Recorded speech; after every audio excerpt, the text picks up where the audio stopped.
Mr. Deputy Secretary. So, hello everyone, Mr. Minister. My name is Mamuka Tsereteli. I'm honored today to be the moderator of this event. We'll have this discussion about Georgia and its neighborhood on behalf of Levan Mikeladze Foundation and America-Georgia Business Council. It's a symbolic day, 12 years from the date when ceasefire agreement was signed between Georgia and Russia in 2008.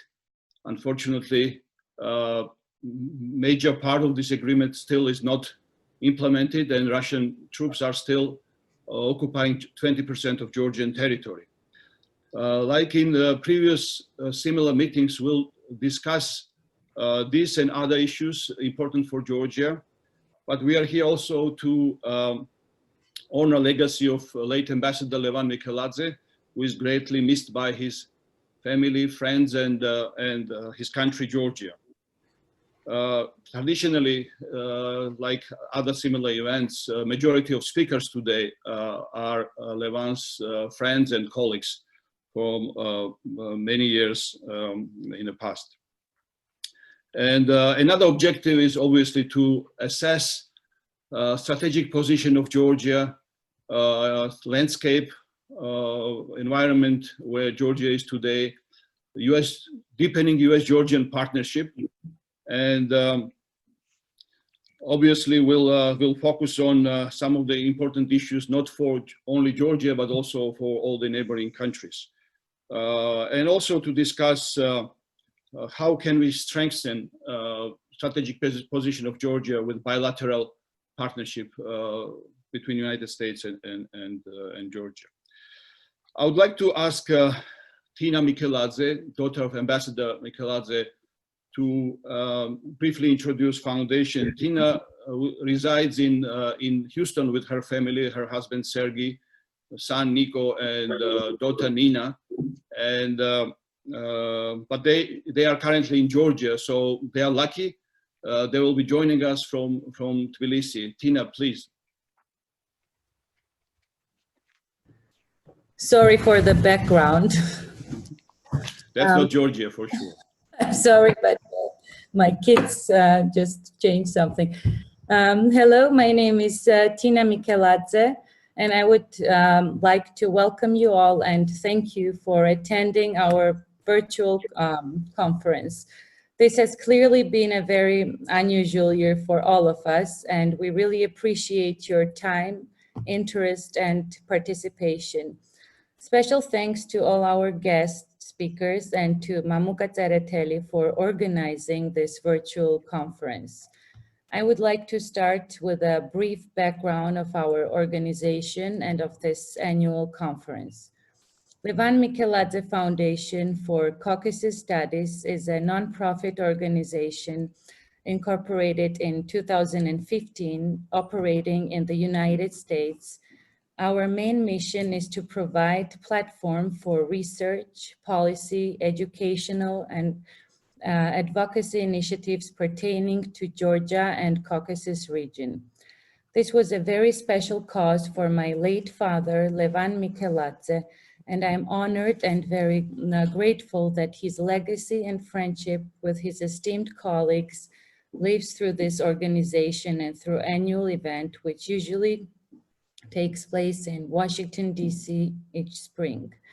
Years spent in D.C. as the ambassador of Georgia was the highlight of my father's diplomatic career and enabled him establish friendships and relationships with many of his colleagues and friends who continue to support the foundation and our annual conferences.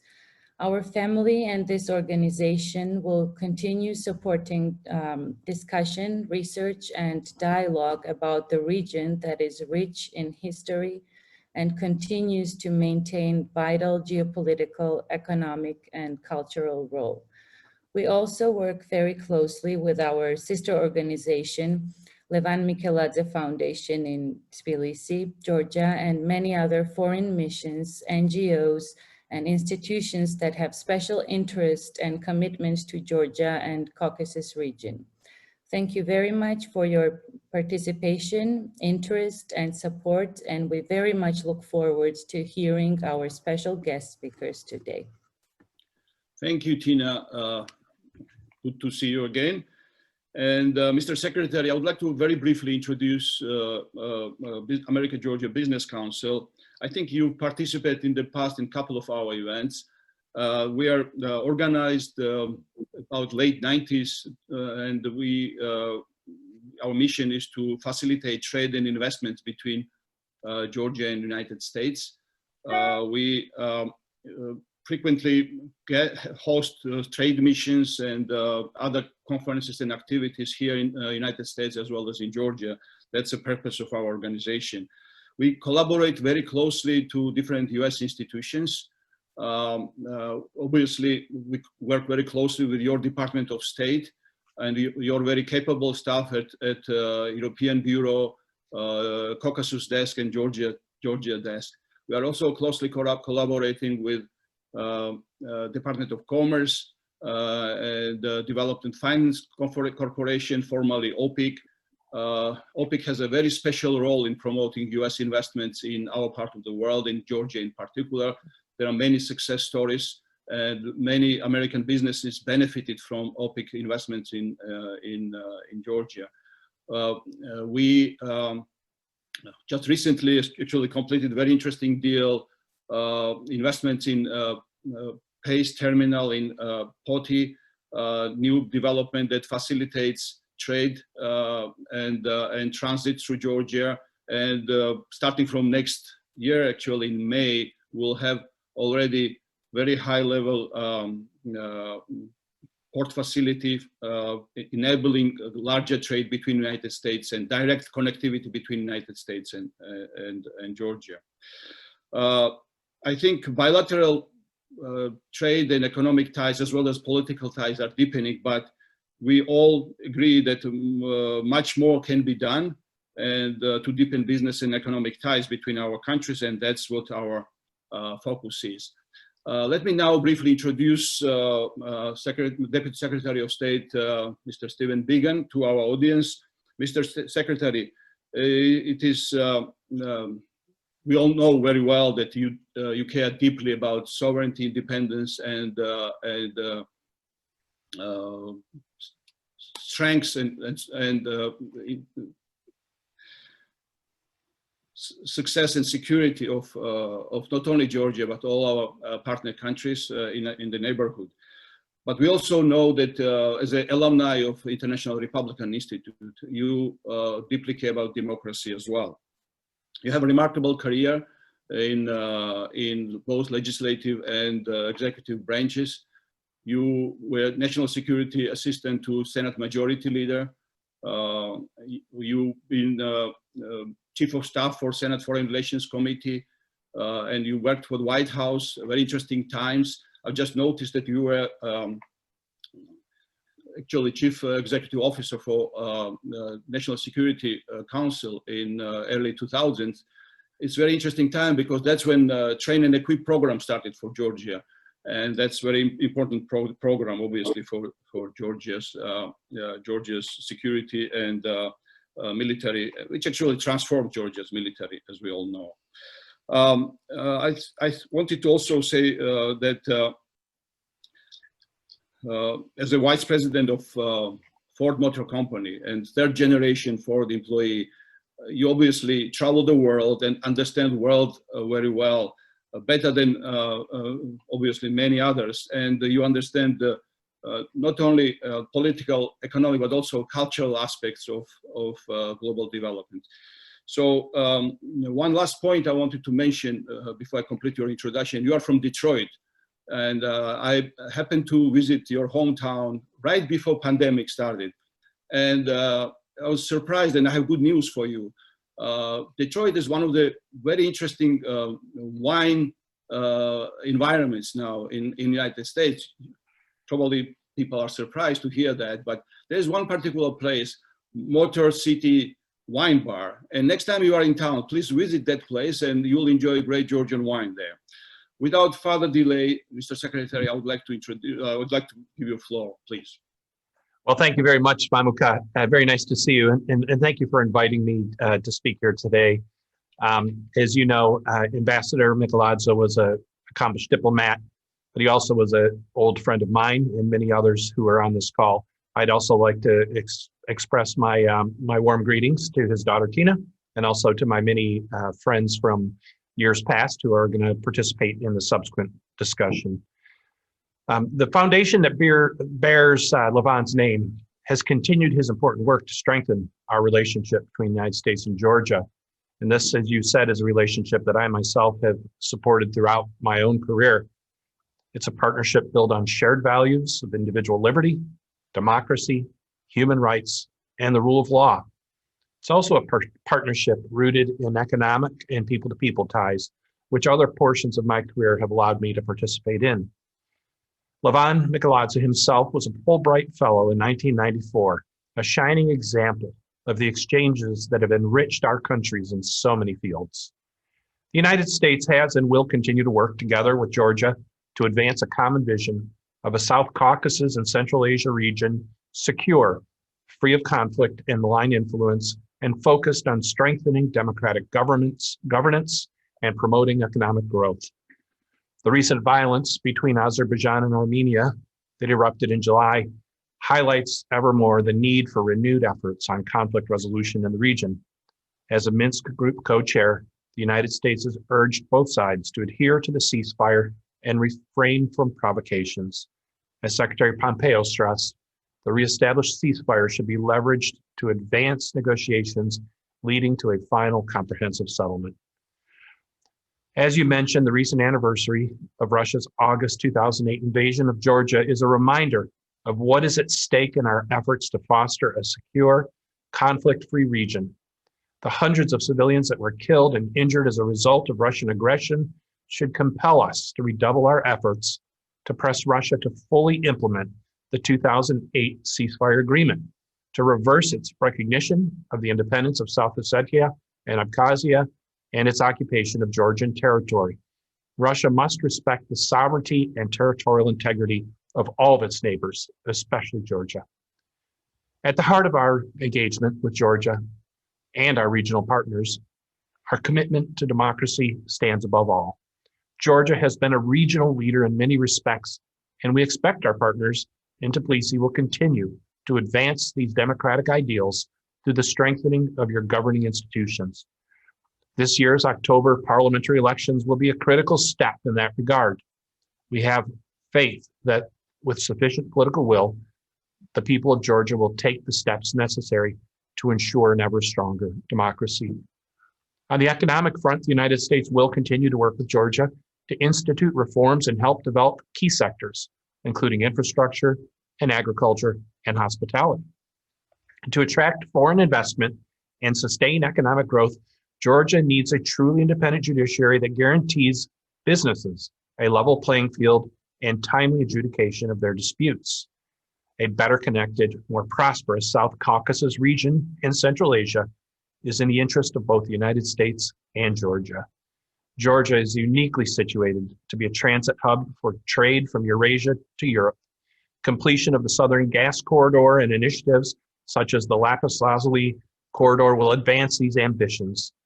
Such efforts enable countries in the region to resist foreign malign influence from states that seek to create spheres of influence. We are pushing back against China's One Belt, One Road initiative and its opaque loans that undermine governance and autonomy. Our goal is to ensure that the countries of the South Caucasus have control over their own critical infrastructure and are able to make independent choices in regard to their security and economic relationships. The COVID-19 crisis is just the latest example of how our partnership with Georgia can make a difference in the lives of our citizens. In my work on the White House COVID-19 task force, I've been impressed by Georgia's efforts to stem the spread of this dangerous disease. Through our long-term cooperation and assistance, Georgia has built strong, sustainable public health institutions. The United States has provided Georgia almost $6 million in COVID assistance, and USAID has directed an additional $13 million to ongoing programs to address the economic impacts of COVID-19 on Georgia. We are also quite proud that the Richard G. Lugar Center, built through U.S. funding and now owned and operated by the Georgian National Center for Disease Control, has been at the forefront of saving lives and contributing to medical research efforts. It's no surprise to any of us that the Lugar Center has been a target of persistent Russian disinformation, precisely because the center demonstrates to the Georgian people the tangible results of Georgia's choice to integrate with the West. The United States will continue to work with Georgia to advance this integration, including with the help of the European Union and NATO. Through our deep and comprehensive security partnership, we will assist Georgia in its efforts to strengthen capabilities, to defend its territorial integrity, and enhance its NATO interoperability. In 2020 alone, the United States provided more than $66 million in military assistance. We deeply appreciate Georgia's outsized contribution to NATO's Resolute Support mission in Afghanistan, as well as to US and NATO exercises elsewhere. So thank you again for inviting me to speak today and for the opportunity to highlight the United States-Georgia partnership.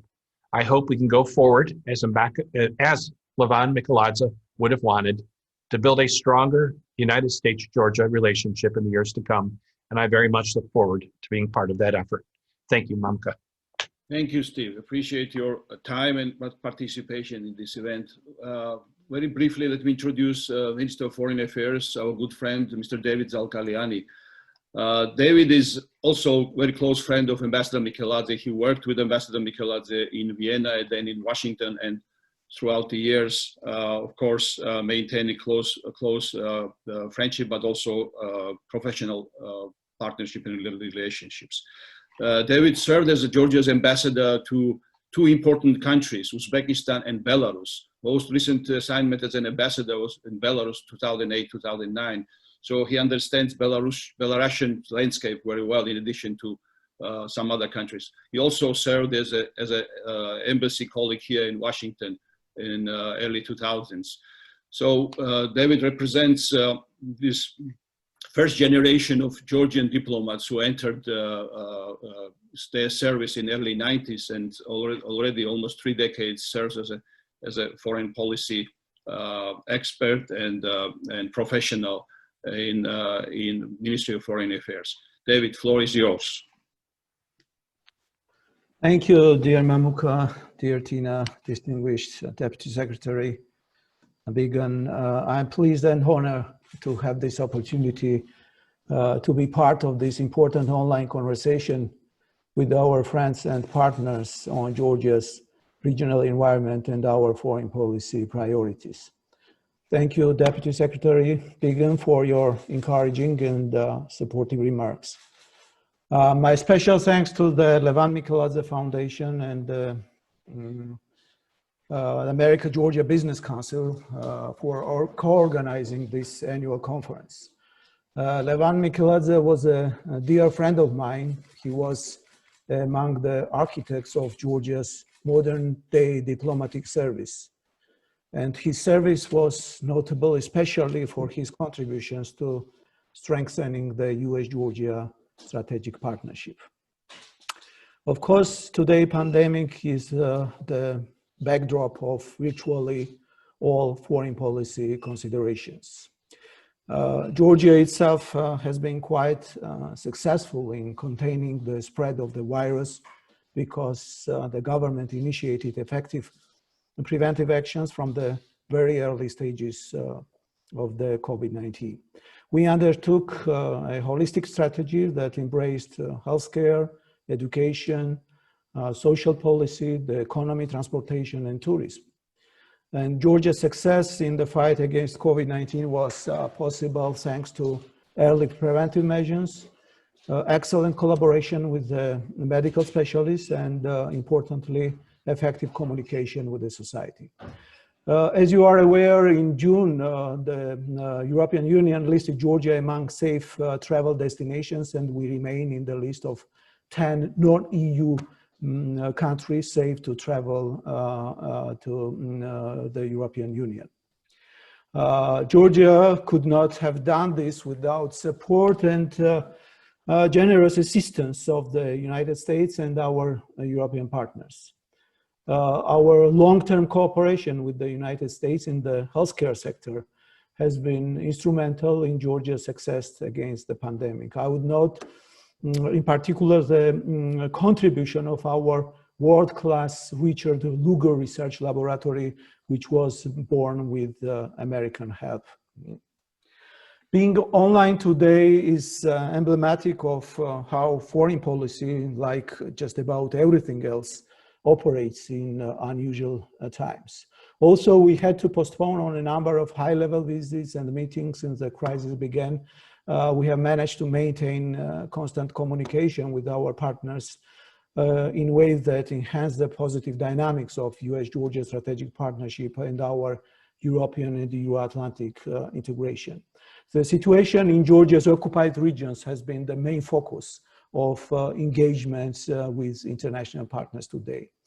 The recent phone conversation between the Prime Minister of Georgia and the US Secretary of State underlines America's support for Georgia and emphasize the readiness of both sides to build upon this robust and mutually beneficial partnership. Nothing will serve this goal better than starting formal negotiations of free trade agreement between our countries. We are absolutely committed to enhance existing bonds while forging new ones. Our very close cooperation and coordination over the years helped us to build a robust and sustainable democracy, making Georgia the most steadfast and capable partner of the West and the United States in the region. We have dynamic agendas of cooperation in many areas, especially in defense and security, and we'll continue to build upon this very solid partnership. The government, together with significant support from our international partners, first and foremost United States, has taken a historic step launching the constitutional amendments and progressive electoral reforms that are based on the best European traditions of the parliamentary democracy and incorporate the OSCE recommendations. The tremendous efforts and the strong will of Georgian government to increase parliamentary pluralism and allow for more representative legislature for 2020, transitioning to a fully proportional system in 2024 is a vivid demonstration of Georgia's commitment to hold the elections in an unprecedentedly fair, free and democratic environment. I'm absolutely positive that October parliamentary elections will be another step toward Georgia's European and Euro-Atlantic integration. I'm glad to note that Euro-Atlantic agenda has also advanced during COVID-19, and in March I had a phone conversation with Secretary General Stoltenberg to discuss measures to contain the pandemic as well as the NATO integration. This was the main topic of our conversation. Additionally, in March, NATO standing maritime force vessels made a port call to Poti and held joint exercises with Georgian Coast Guard with the aim to further enhance interoperability between NATO and Georgia. Moreover, at the April 4th NATO Foreign Ministerial, allies endorsed package of additional measures on support of Georgia and Ukraine aimed at strengthening Black Sea security and consisting measures such as more active engagement of Georgia and Ukraine in NATO-led exercises and training in the Black Sea.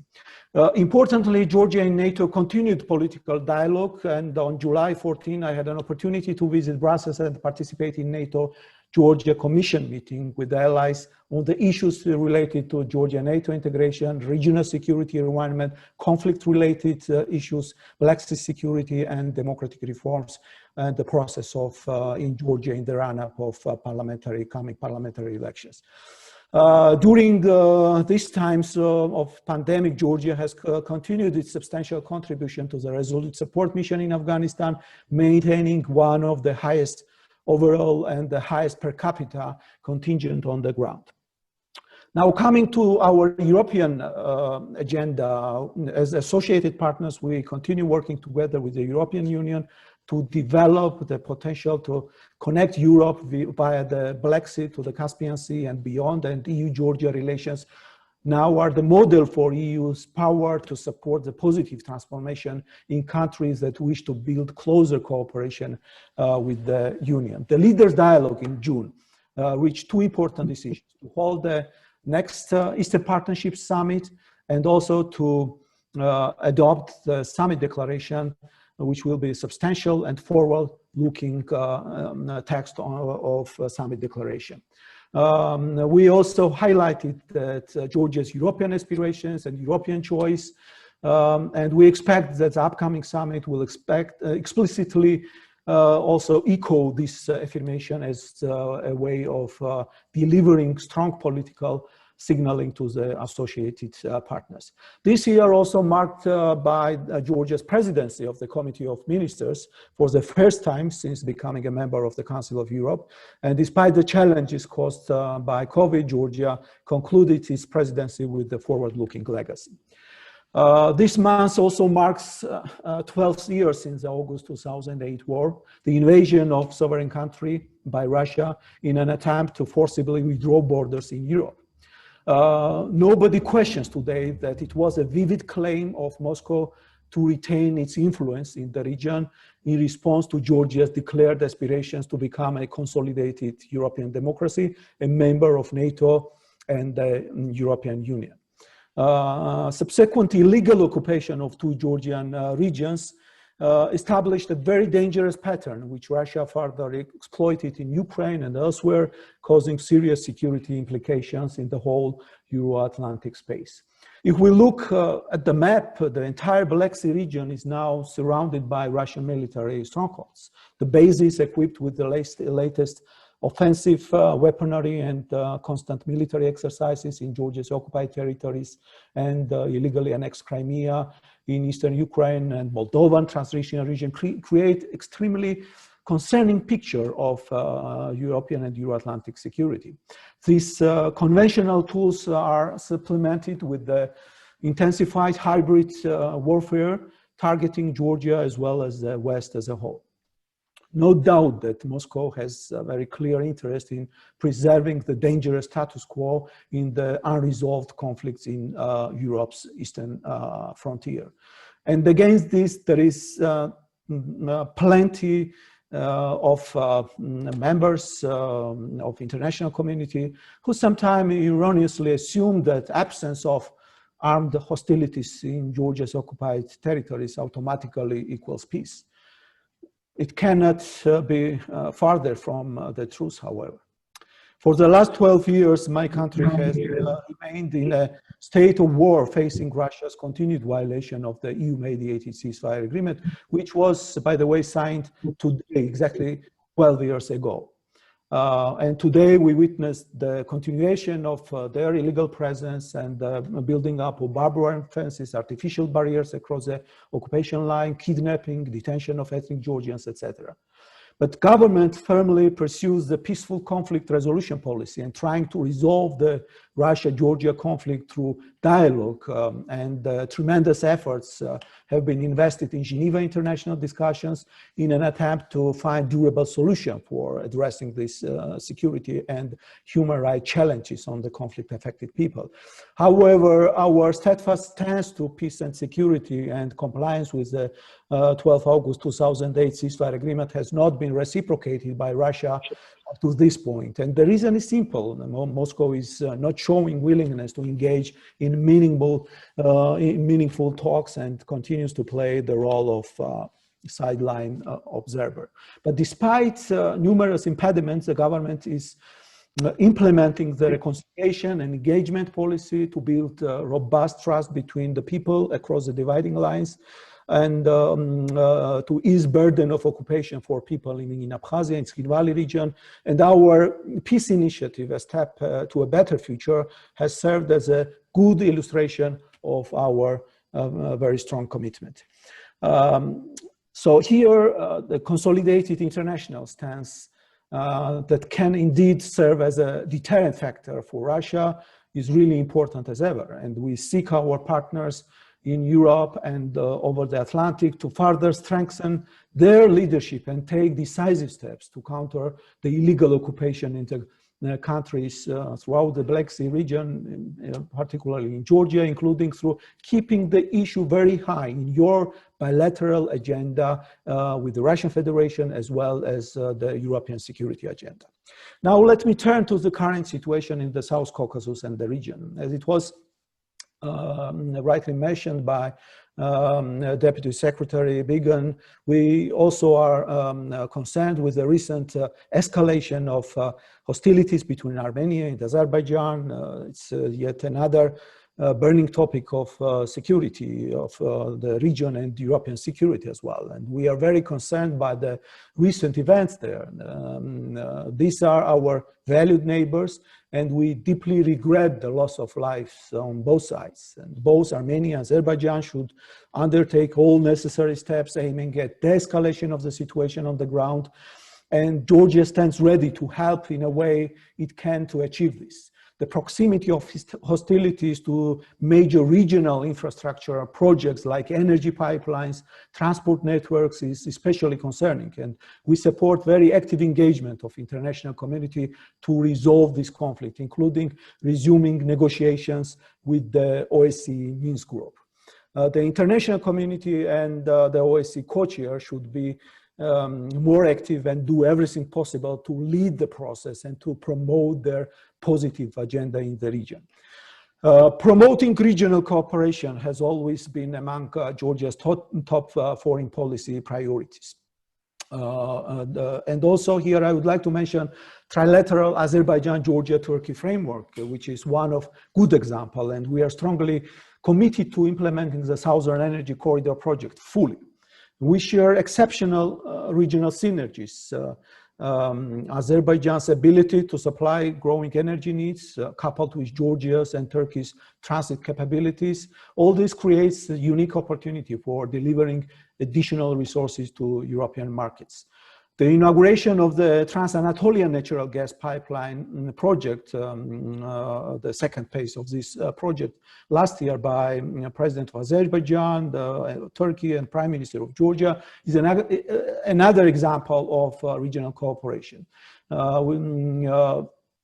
In this regard here, I would like to welcome yesterday's statement by President Aliyev on the prospects of speedy conclusion of the Trans-Anatolian pipeline, making the South Caspian corridor fully operational in the nearest future. We are also close to completing the Baku-Tbilisi-Kars railway, which will link Central Asian states to our transportation and communication projects. We have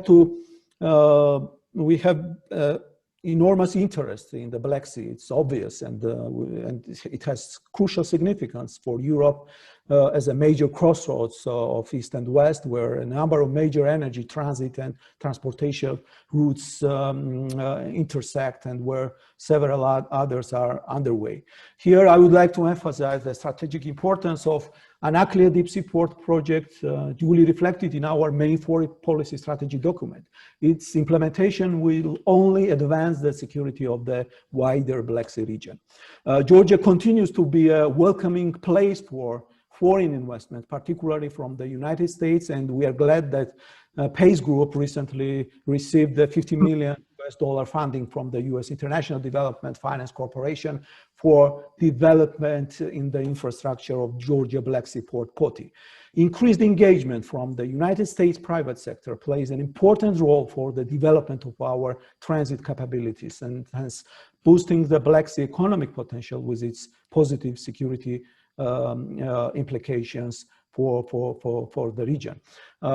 Georgia's Black Sea ports, east-west highways, the large-scale regional infrastructure projects will significantly contribute to the east-west interconnectivity and position Georgia as the fastest economic route connecting Europe with them. Our goal is to fully exploit existing opportunities in this region, ensure synergy between littoral states that share the same strategic vision, and unleash its full economic potential. And we therefore welcome United States and NATO's engagement in strengthening Black Sea security, which has a strong stabilizing effect for region and far beyond. Dear colleagues, in conclusion, let me summarize our approach to the neighborhood, and it's once again to reiterate that we seek regional cooperation and an end to the conflict between our neighbors, and we'll persist in our journey towards the European Union and NATO, and we'll build mutually beneficial partnership that enhance the security and prosperity of our neighborhood, and we'll connect the dots that link our neighborhood's economic architecture to the global marketplace. We'll forge stronger security and economic bonds with our partners, especially with the United States, because our interests converge at so many points and on so many issues that it's inevitable that this strategic partnership should be strengthened in future as well. Thank you. Thank you, Mr. Minister. I know Mr. Deputy Secretary is very busy with other meetings and plans. I would like to just request, Mr. Secretary, that we have some ideas that we want to share with you about some of the priority areas of partnership between United States and Georgia. Ideas like how Eastern Partnership may be connected with the 3C initiative. You had a presentation recently on 3C initiative conference, and we think that Eastern Partnership countries somehow should be connected to this initiative in order to maximize all the opportunities. We also have some other business-related requests that we would like to communicate with you related to, let's say, with the steel tariffs that the United States has vis-a-vis some importing, producing countries, and Georgia, tiny Georgian producer of steel in Rustavi is also affected by that. So we would like to communicate with you a little bit more about some of these priority areas and ideas. I would like to thank you very much, both our keynote speakers, Deputy Secretary of State, Mr. Stephen Biegun, and Minister of Foreign Affairs of Georgia, Mr. David Zalkalyani, for your valuable contributions to this event and in general for your service to the United States and to Georgia, and to your contribution to bilateral ties and deepening bilateral ties between two countries. Thank you very much, and we'll now move to our, unless you want to say some final words, Deputy Secretary. No, thank you. Mamuka, I look forward to seeing you soon, and we'll be more than happy to sit down to discuss those issues you raised.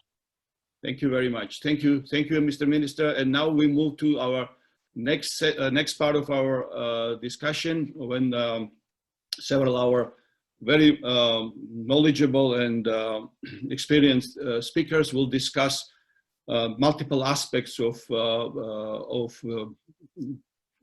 strategic environment around Georgia, and I would like to invite now Mr. Ambassador Archil Gegeshidze.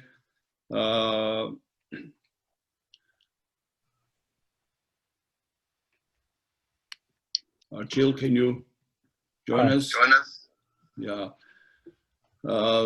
Jim O'Brien, Jim Carafano, Ambassador Van Doren, and Victor Kipiani. This will be our next panel discussion, and I think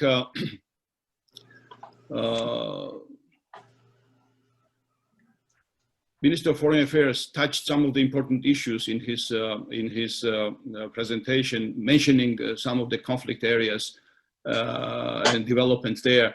Ambassador Gegeshidze, he is an experienced diplomat, but also scholar and researcher, and he spent half of his career probably being in the government, assisting President of Georgia in the late 90s in national security issues, and then being ambassador to the United States. But in between, he worked for Georgian Foundation for Strategic International Studies, and now leads the Levan Mikeladze Foundation. He's obviously also a close friend and classmate of Ambassador Levan Mikeladze. Archil, please, floor is yours. Thank you, Mamuka, for nice introduction. I'm delighted to be part of this discussion with so much impressive line of speakers.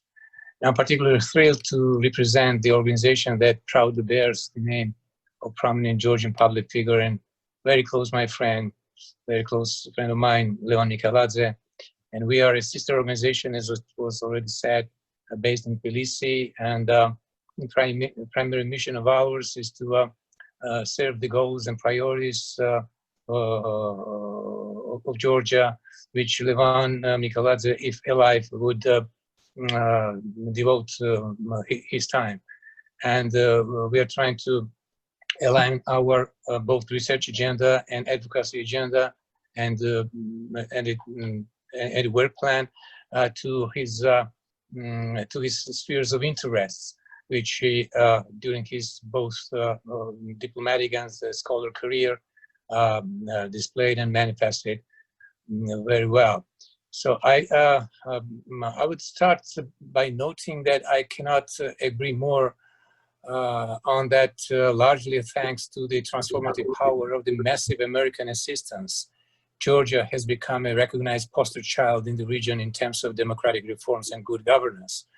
And its international rankings are constantly improving. And America's strong political support at all international platforms, coupled with bilateral programs to strengthen Georgia's defense capabilities and general resilience, has created conditions for peaceful and stable development. Now, looking from here, the next step is to maintain and ensure the irreversibility of this trend. And here I would like to highlight one major obstacle, which was already mentioned in the speeches of previous distinguished speakers, the unresolved conflict in Abkhazia, South Ossetia, and the ongoing Russian occupation of these breakaway territories. Over 2 decades of hard work by politicians, reputable international organizations, civil society activists, the best minds of the academia, and the representatives of the donor community have not brought progress in solving Georgia's conflicts. Of course, the Russian-Georgian confrontation over the status of these breakaway territories aggravates the situation even further. Since 2008, a certain geopolitical parity has been established between supporters and opponents of Georgia's territorial integrity. And because the rivaling sides are engaged in a zero-sum confrontation, attempts to resolve the conflicts are doomed to failure. And indeed, 50 ineffective rounds of Geneva discussions have already been held. But Russia keeps turning a deaf ear to calls for the implementation of the 6-point agreement, and illegal borderization, as well as abduction and violence against the local population continues. Each such case resonates loudly and very painfully in the Georgian society, and the only thing left to do is to ring the bells for the international community to react. And this has been going on for many years now, and there is no end in sight. Therefore, at least currently, the possibility of resolving these conflicts also remains out of sight. In the meantime, everyone, both immediate stakeholders, such as Georgian side and Abkhaz and South Ossetian sides, and third parties, including international organizations, donors, or individual governments, all continue to pay a price for the existence of these conflicts. For some stakeholders, this cost is of a geopolitical nature. For some, the cost is economic. For others, socio-cultural or even reputational. Taken together, the cost of conflict for all of us is very high and becomes an intolerable burden. But however, strangely, over time, we all got used to paying the cost like utility bills without realizing that the price tag drains our resources of national development. Indeed, when a country develops in a peaceful environment, and Georgia has been enjoying this peaceful environment for a decade now, and with the economy developing, the overwhelming daily routine, along with the rapidly changing world around us, mutes the feeling of the urgency of the problem and the biting effect of the cost of conflict. On the other hand, it is widely believed that time is working in favor of the Georgian side, and that we should all wait with strategic patience for a certain historical moment, something like the collapse of the Soviet Union and the tearing down of the Berlin Wall. This is a false assumption because no one knows when this moment will come, and if it does, what benefits it will bring to the unity of Georgia. Meanwhile, the alienation between Georgians and Abkhaz and South Ossetians is deepening on a daily basis, which is inexorably reducing the chances of voluntary reconciliation in the future. Moreover, in a more immediate perspective, again, before the historical moment arrives, Russia may have time to annex one or both conflict regions. So the bottom line here is that time is not on Georgia's side. So what needs to be done? One of the main pillars of the Russian occupation is the almost complete lack of trust between the Georgians and Abkhaz and South Ossetian sides. Therefore, Russia takes a chance and is actively working towards the alienation of Georgians and Abkhaz and South Ossetians, and openly or covertly interferes with any attempt at rapprochement. We must immediately start destroying this pillar by filling the mentioned gap. In this regard, Georgian government, as mentioned by the minister in his speech, introduced an important initiative, a step to a better future, among others aimed at facilitating trade across the ABL with the breakaways. However, we need to do more, much more. And here, whether we like it or not, we must engage with the de facto administrations in Sukhumi and Tskhinvali. A direct dialogue with the Georgian side recently proposed by Abkhaz, the politicians, inspires hope. And the new leader of Abkhazia, as he stated, the issue of recognizing the independence of Abkhazia will not be raised as a precondition for this dialogue. This means one important thing, that in contrast to the Geneva International discussions, this proposal can be about creating a status-neutral platform for dialogue, where a politically non-sensitive agenda can be discussed. If constructive, this dialogue will pave the way to much-needed conflict transformation. During and as a result of the proposed dialogue, it is highly desirable that the parties come to a common understanding of the essence of the transformation and develop a common vision of getting to more civilized, that is, less violent nature of relationships.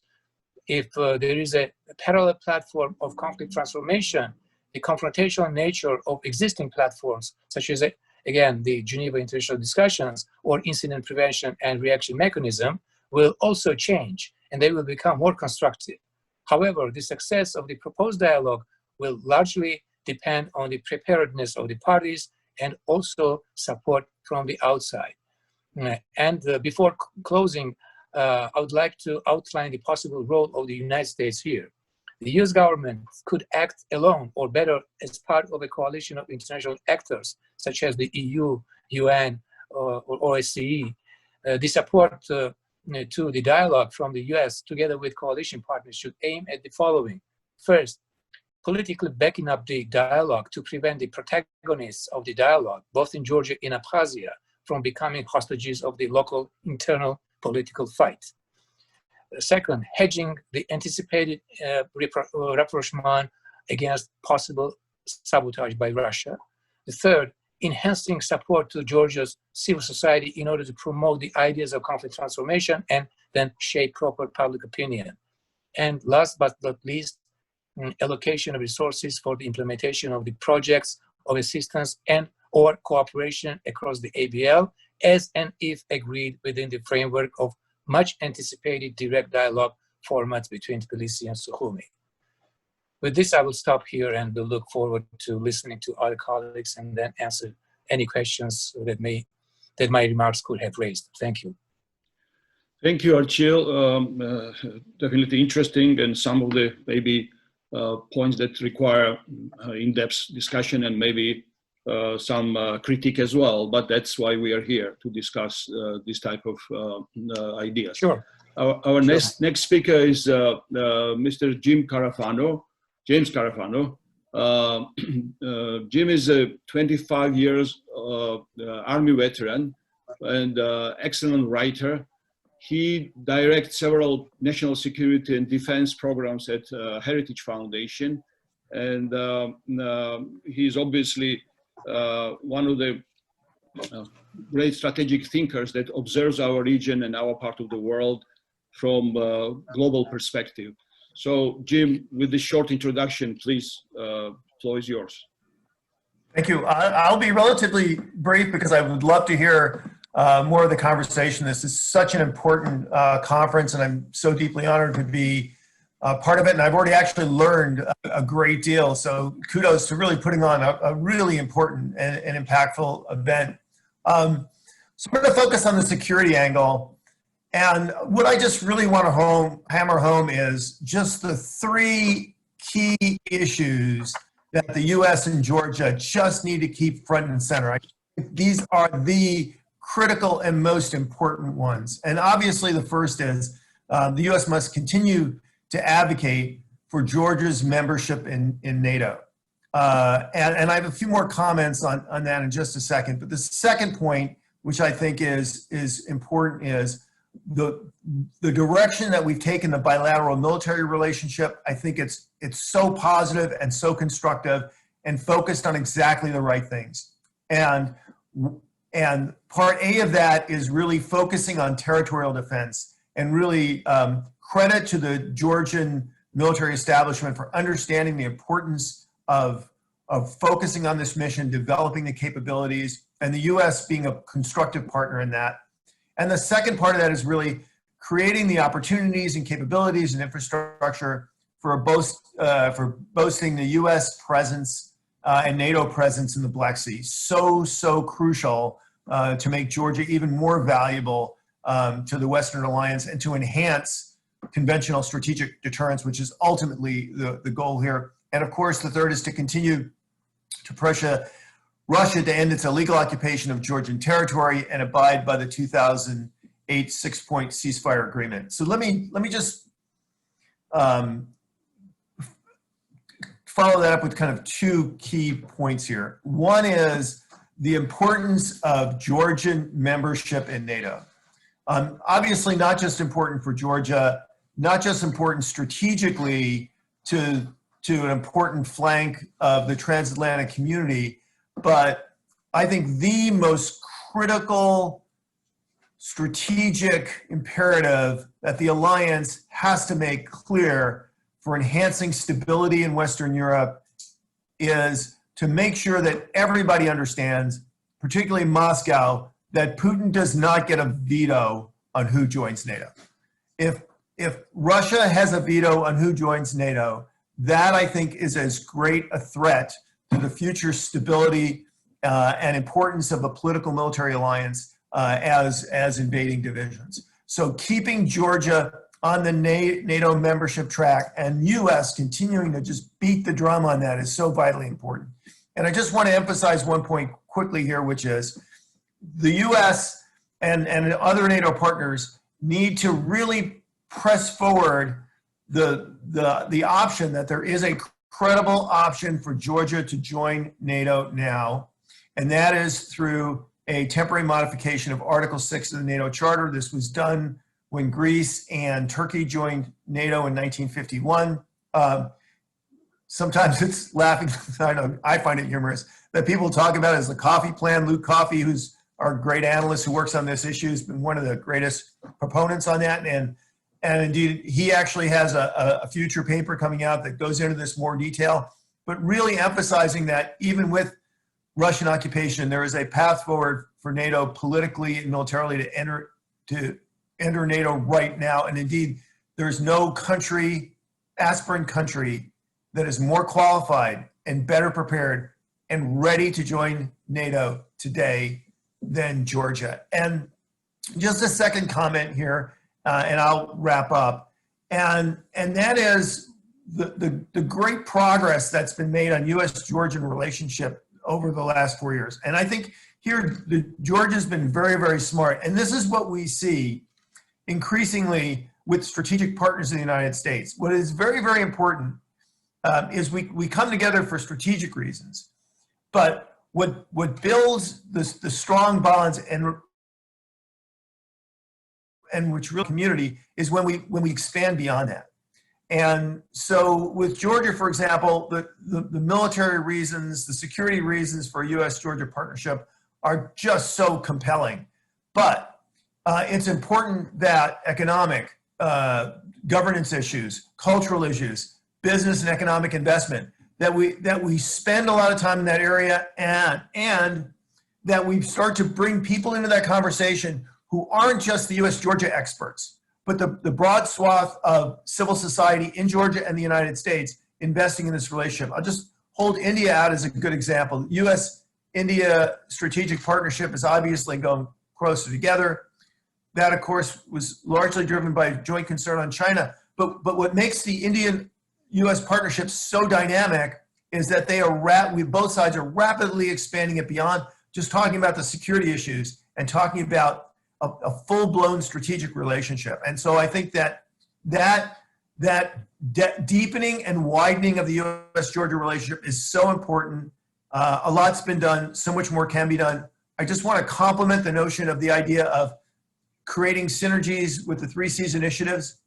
Heritage has long argued that 3Cs is one of the strongest, most important strategic initiatives going on in Europe today. Super supportive of seeing the United States engaged in that. Very, very important that people have figured on that creating the space for private sector investment is really the way forward. And I do think where we can forge partnerships, particularly with the Western Balkans and Georgia and that part of Europe, that is a great initiative and a great way to go. And so I'm really super complimentary and super supportive of creative ideas that are working in that direction. And finally, what I'll say is, look, we have made all the right moves the last 4 years. And this is not a political comment. It's not meant to be a partisan comment. We have taken the U.S.-Georgia relationship in the direction it needs to go. Certainly that's in the best strategic interest of the United States in an era of great power competition. We all know we're entering into an election season here in the United States. Regardless of the outcome of the election in November, the one thing that we should all push for, count on, advocate for, and insist on is this partnership is going in the right direction.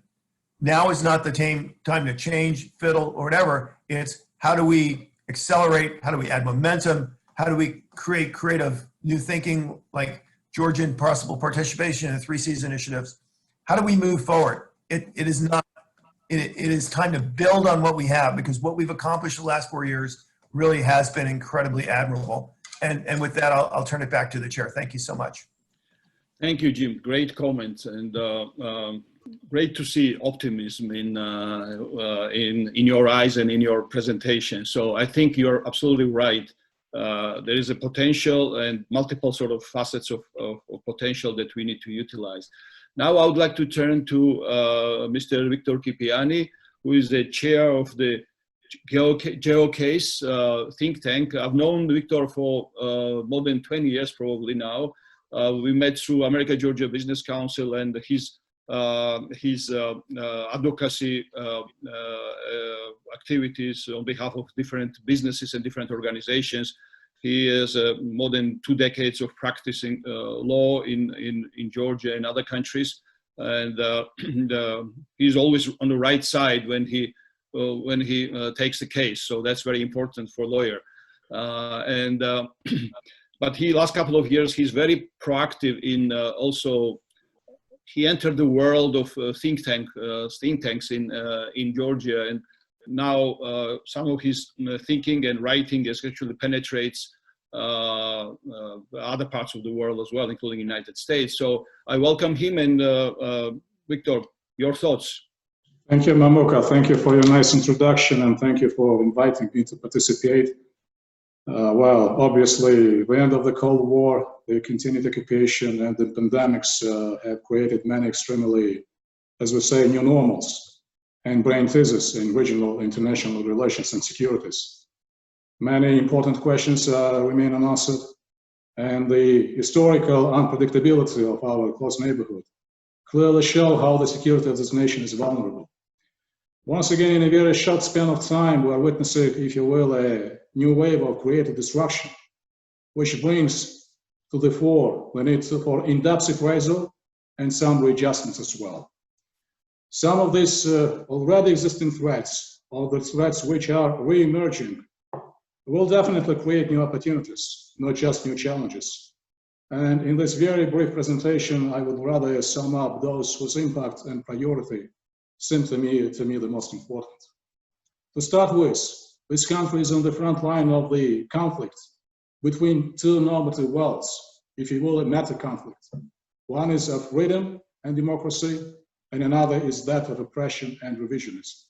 And when we ask ourselves what we need to bring up the resilience of Georgia, the very first response which comes to my mind, and not just to my mind, but generally, it's working out and putting into place an effective policies capable of containing hybrid warfare. The latter is an existential threat for Georgia, but it's also a challenge for the United States and for the NATO, who also need to equip themselves with a modern system for rapid situational assessments and timely reactions to the hybrid threats.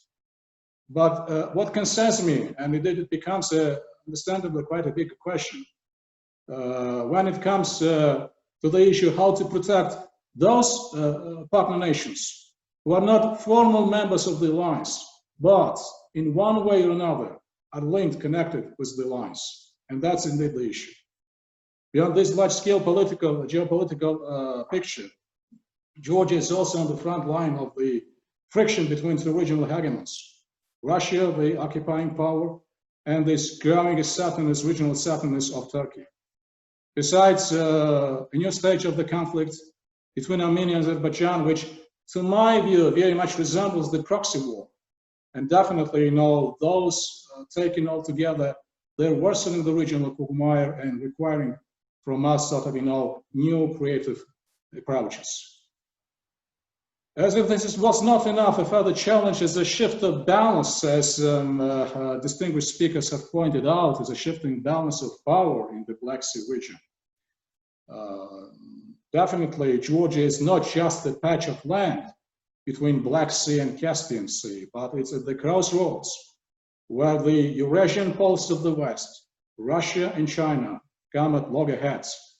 We must also not lose sight of the fact that Georgia's location is both the reason for its security concerns and the source for its economic growth. Same time, by itself, the Black Sea region is an arena for competition over influence, access, and information. And therefore, my appeal to this nation and to our partners that what we require at this point, not the strategic patience, but strategic persistence. And that is very important. I believe that progressive US shift towards a more extended form of deterrence in the Black Sea region would be a sort of a timely response to those who are still the hostages of the somewhat prevalent Senkaku paradox, or who mistakenly believe that the enemy of my friend is not necessarily my enemy. And that is very important to remember. I would also pay attention to the Secretary Pompeo's statement on the inadmissibility of a closed South China Sea. And that restriction should equally apply to the Black Sea and Black Sea region. Besides, I believe that opening in a very near future a NATO Excellence Center in Batumi would send a strong signal that Georgia ranks among vital interests of its strategic partners. The next source of concern is our proximity to the Middle East. The latter will obviously continue a focus of United States interests and policies, but the recent discussions about readjusting those policies could eventually take us to reconsidering the role of Georgia and probably identifying a new additional role, which is, if you will, a safety locker of Western interests in the Black Sea, Caspian region, and beyond. I believe this could be a good fundamentals, good premises to build on a qualitatively new stage of our relationship with our strategic partner. And I also believe that that signature outlook would be very much in line and consistent with US national security strategy and US national defense strategy. Those papers speak expressively about building up a deterrence in Europe and the Middle East. And I also trust the new conceptual security paper that the Georgian National Security Council is working on would provide for adequate assessment of national and regional threats, as well as for some good solutions and forward-looking statements. And the last concern, which from my perspective which relates to the 2000 conflicts in Georgia, which are essentially are not ethnic conflicts, but are geopolitical conflicts. And the nature of that geopolitical nature is precisely because of the fact that this nation has made its foreign policy choice, and because of the fact that the occupying power is opposing to this choice. So I'm getting close to my to the end of my speech, and hopefully I managed, to sketch out, some of the challenges, but opportunities as well. I believe that more than any of our neighbors, we strive to be democracy and safety, place of safety, not just for our own people, but for our allies. And I think, that consensus is readily identifiable both among the country's political elite and at the very grassroots level. And finally, just sort of, reusing a small part of one of history's famous speeches, this nation shed blood, sweat, and tears for its monumental toil to maintain the freedom of choice. And that choice must be recognized at its true value. Georgia punches well above its weight, and the greatest pain would be not to suffer, but suffering in vain. So thank you very much, Mamuka. Thank you, dear speakers. And I would, of course, be very much delighted to answer any of your questions. Thank you. Thank you, Victor. Very interesting points of view that require also some follow-up and discussion. Our next speaker, that we hopefully will have time to do that. Our next speaker is our good friend, Mr. James O'Brien. Jim, are you there? Jim is a vice president and senior vice president and one of the founders of Albright Stonebridge Group. He is an experienced foreign policy professional for almost 3 decades now, and also very actively involved in several very interesting business projects in different parts of the world, but mostly his focus is in Europe. And he's been watching Georgia for the last at least 20 years, if not more than that, and he understands processes in Georgia and also in bilateral relationships. So Jim, after what you've heard today and after all your many years of traveling to Georgia, understanding Georgia, what can you add to these points of view that we've heard already? Thanks, Mamuka. I don't know that I can add anything, but I can maybe invite everybody to think through a few themes that are going to take the best efforts of both Georgia and the U.S. to find our way forward. I really appreciate being invited to be here today. It's obviously an anniversary that's very important, I think, for both our countries and in changing the way we view the possibilities with Russia for the U.S. and obviously for Georgia to face a continued violation of your territory and the threats to your people. And also to be as part of this institution's event.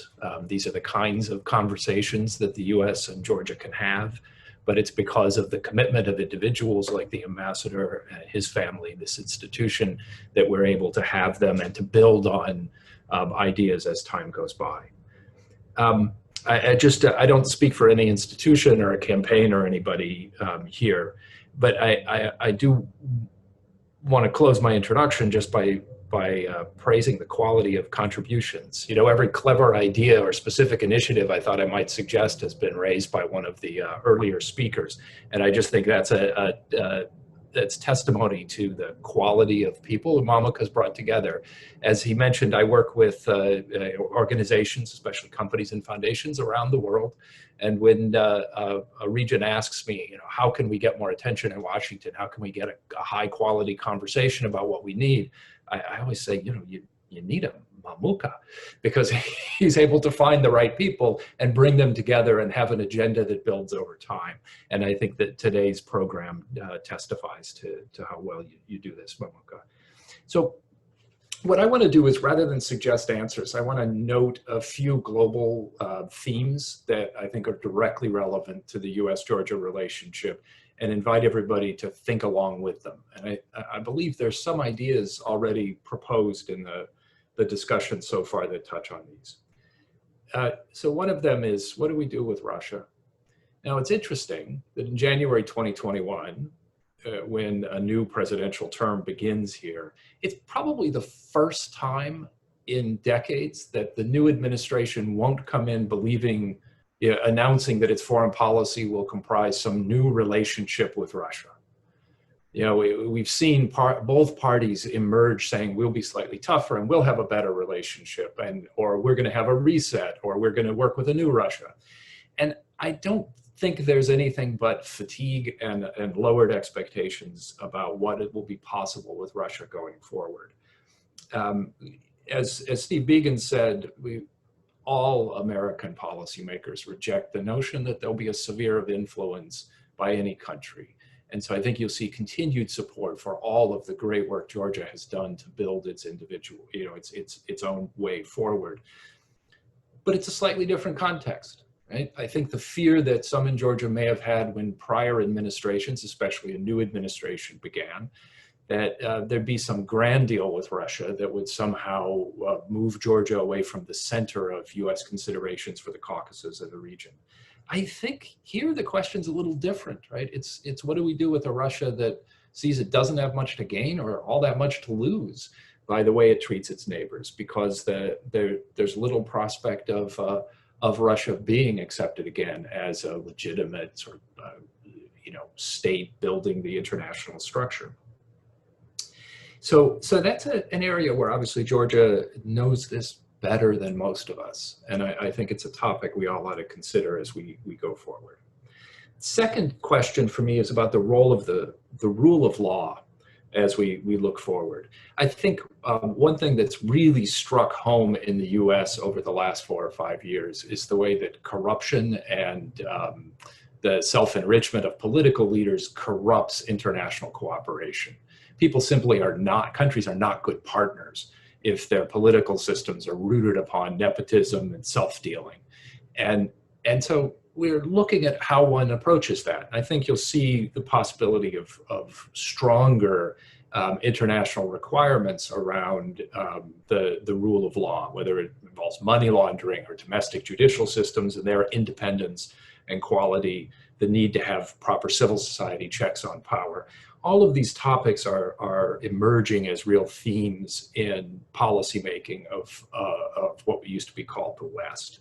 And again, as Steve Biegun emphasized, it's very important for Georgia to continue its work in this area, especially the need for an independent judiciary, and it's able to uphold the rule of law, and for avoiding the kind of informal power structures that can often erode the kinds of institutions that are needed to have effective rule of law.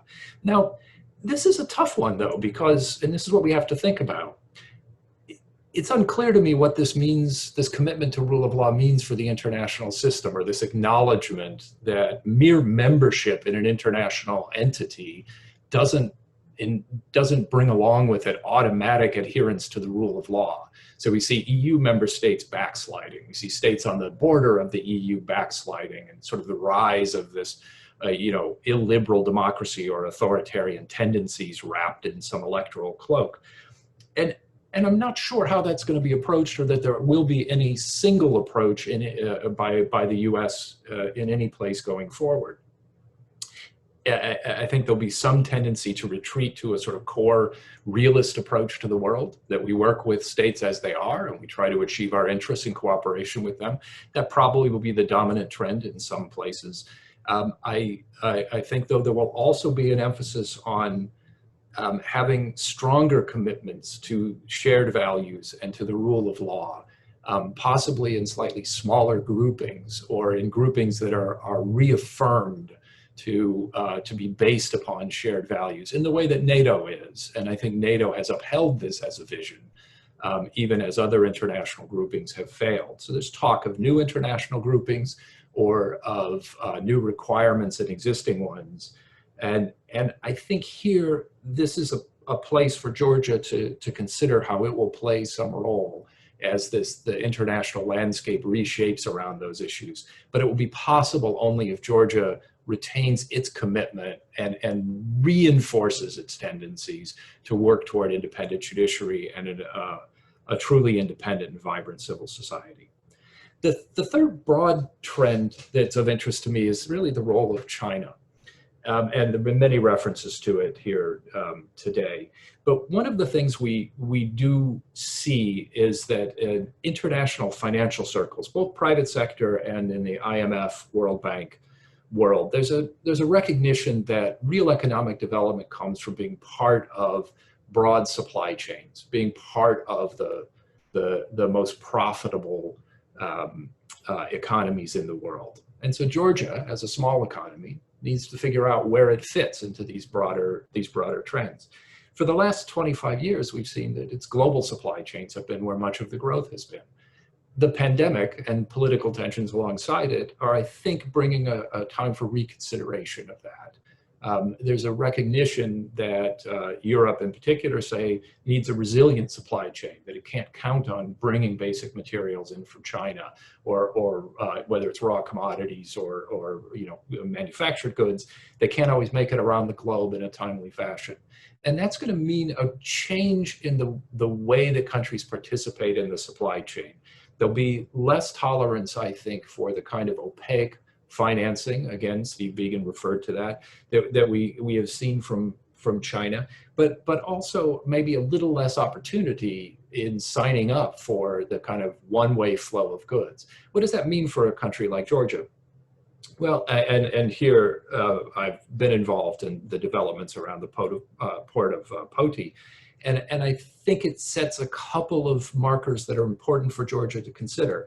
One of them is a diversity of trading partners. What I've liked is to see the way in which that port brings in goods, not just from a couple of major players, but from all of the states of the region coming out to reach the global marketplace. The other one is a two-way trade. I mean, one of the exciting days of Poti was actually, I think, about 6 years ago now, when we brought for the first time the possibility of grain exports moving from Central Asia out rather than simply in as this whole exercise began 25 years ago. And so being a part of a trading pattern that's resilient and has multiple avenues is, I think, critical for Georgia going forward. And which project fits into that is a matter for Georgia to decide. But I just think as the landscape changes, we're no longer looking for how things move in just one direction, but it becomes a much more interesting a set of choices in front of Georgia. And I think the foreign minister referred to many of these trends as well in his remarks. So those are the three sort of things that I think are different, right? I'm pointing to, I think Jim Carafano was absolutely right. What we need to do is build on what we have been doing, but we have to do that in a new context. And I think both changing attitudes toward Russia, toward the rule of law, and toward China are changing the context in which what we have been doing will still have the chance to succeed, but we need to be aware of how to do it differently. I'm not sure exactly what that will mean. I think it's going to be an ongoing conversation that we have to keep having in settings like this one. So with that, Mamuka, I'll turn it back over to you, and I look forward to the conversation. Thank you, Jim. Some, again, excellent points. And again, it's great to have these multiple points of view, and they all come together in necessity to deepen this collaboration and build on existing ties, but also some new ideas there that are very interesting. Our next speaker is Ambassador Van Doren, Dr. Van Doren he's from Belgium, but he's probably one of the most interesting people at this discussion today. Somebody who witnessed actually conversations in Moscow exactly 12 years ago between the Russian leaders and President Sarkozy when he was negotiating a ceasefire agreement. Ambassador Van Doren was at that time acting ambassador from EU to Russia. But besides that, he worked in Croatia as an ambassador at the time when Croatia joined the European Union. So his expertise and knowledge is definitely very, very helpful to Georgia. He has law degree and he's a doctor of law. And he also worked in different institutions focusing on trade. So his experience is definitely very valuable for, by all means, to Georgia, and his experience applied to Georgia is something that we greatly need. Ambassador, can you turn, please, camera and mic on?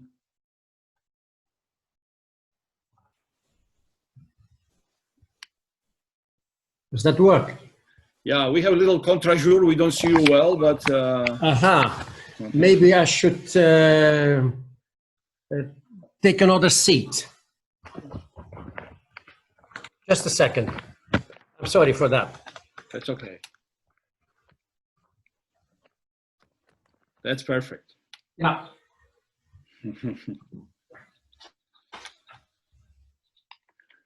And meanwhile, I would like to ask maybe Geshidze to prepare one answers to questions. He mentioned transformation of conflict rather than resolution of conflict. Maybe he will explain a little bit in very short terms what does he mean, and if there are any examples of that to tell us about that.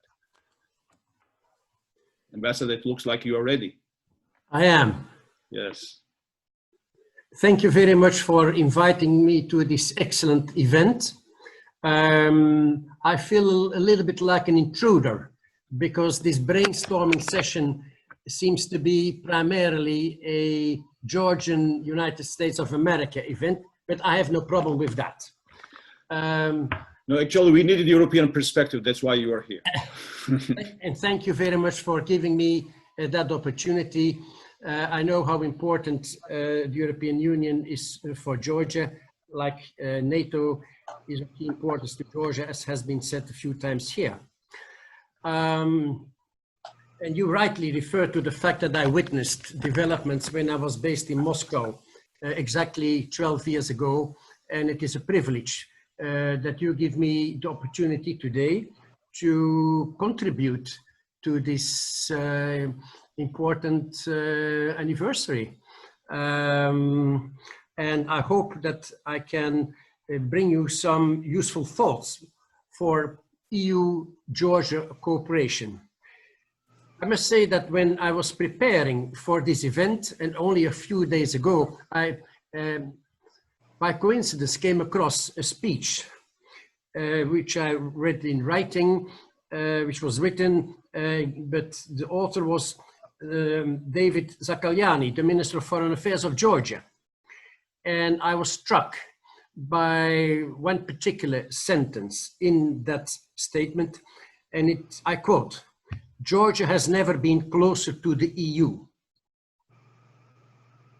This, in my view, is a very significant statement, but it also reflects, in my mind, an important factual and true situation. And this, after 12 years of the events to which we referred, is quite an achievement.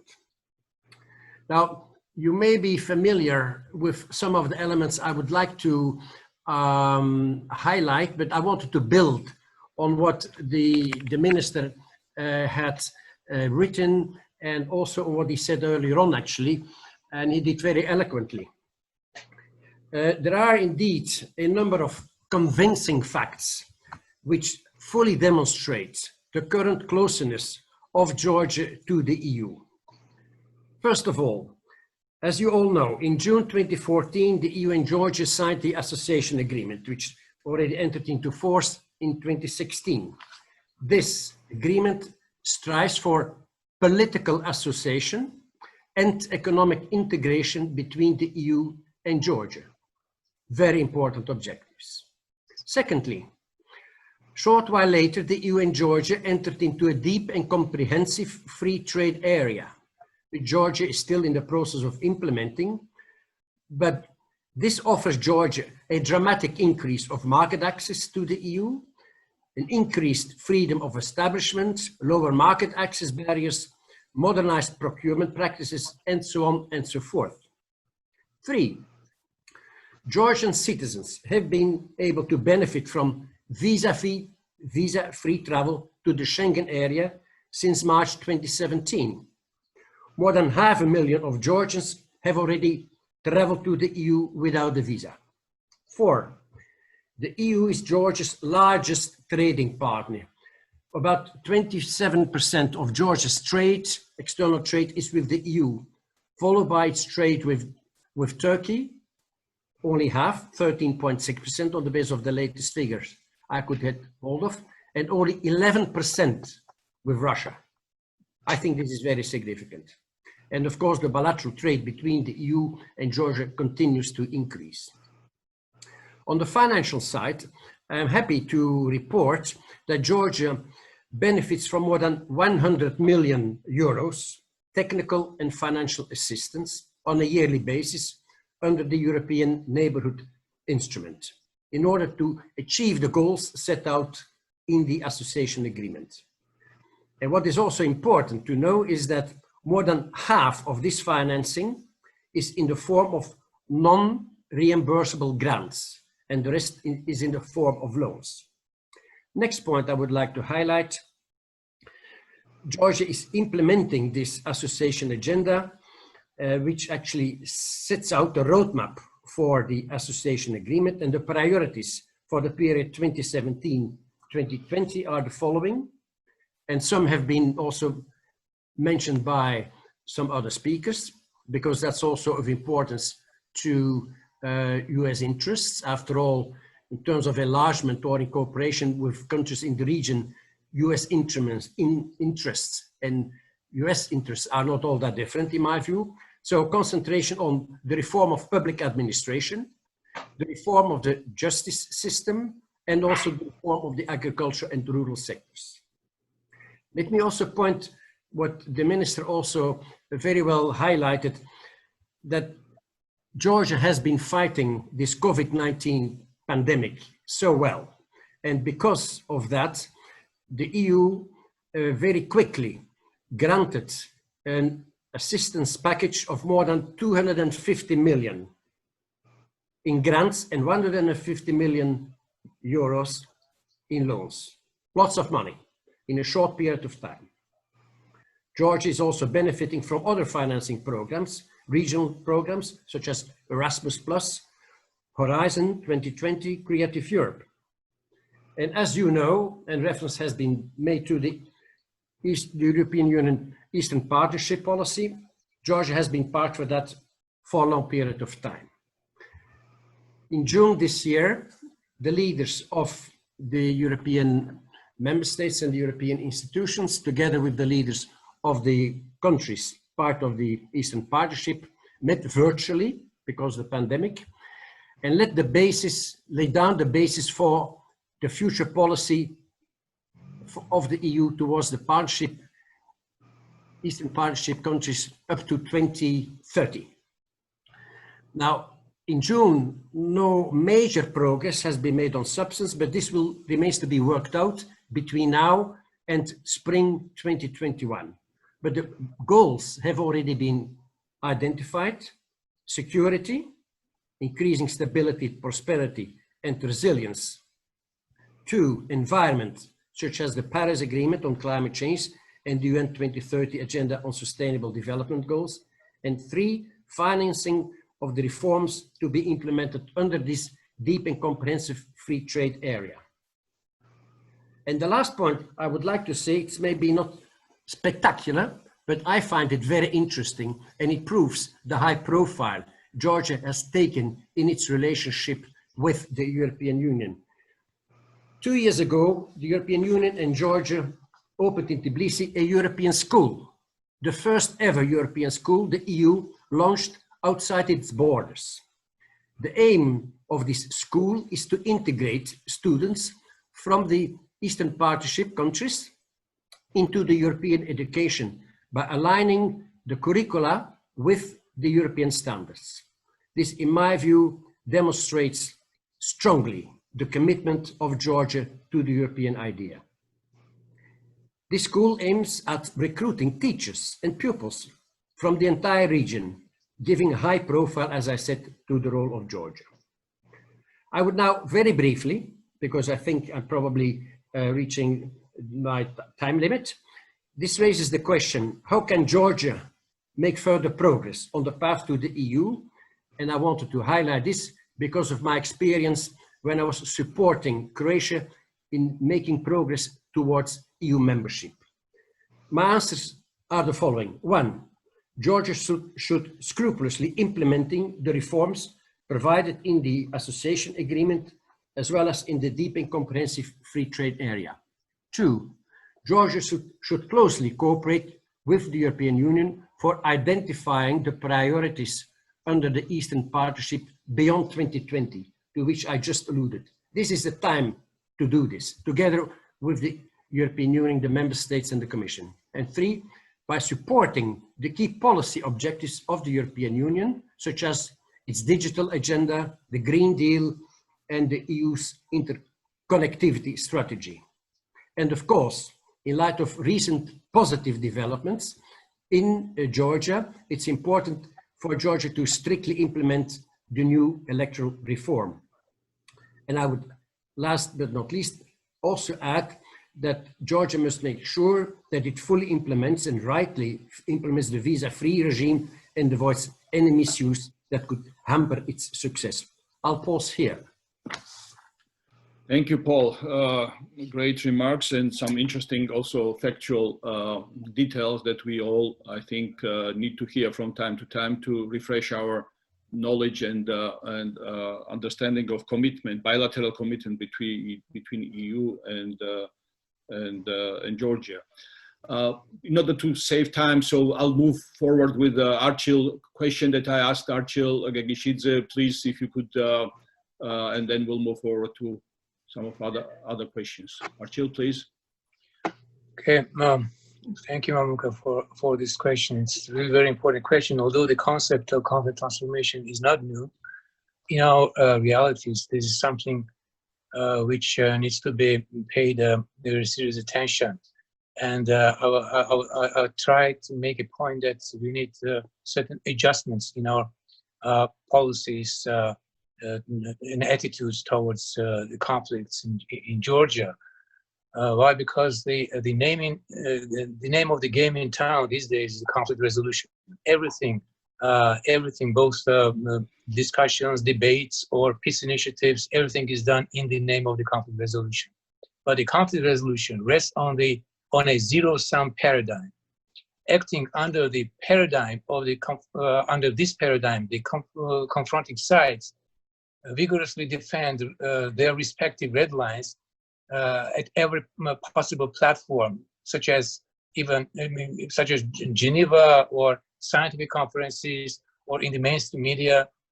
Because these red lines involve practically irreconcilable positions, every attempt of dialogue or negotiation in any of the formats is doomed to failure and further alienates the parties to the conflict. For example, the most important red line for the Georgian side are, for example, restoration of territorial integrity and the occupation of Abkhazia and South Ossetia. While for the Abkhaz and South Ossetians, the most important red line is the state independence from Georgia.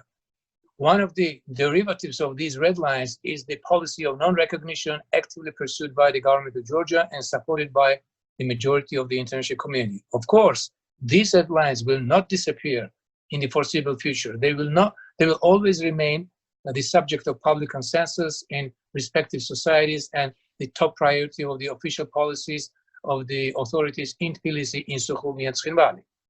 In contrast, the conflict transformation paradigm suggests a win-win approach.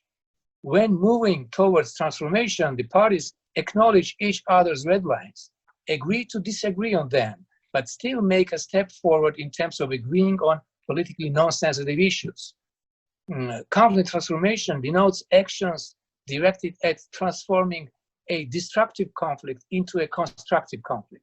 The transformation of the conflict does not involve the harmonization of the red lines, that is, the resolution of the conflict.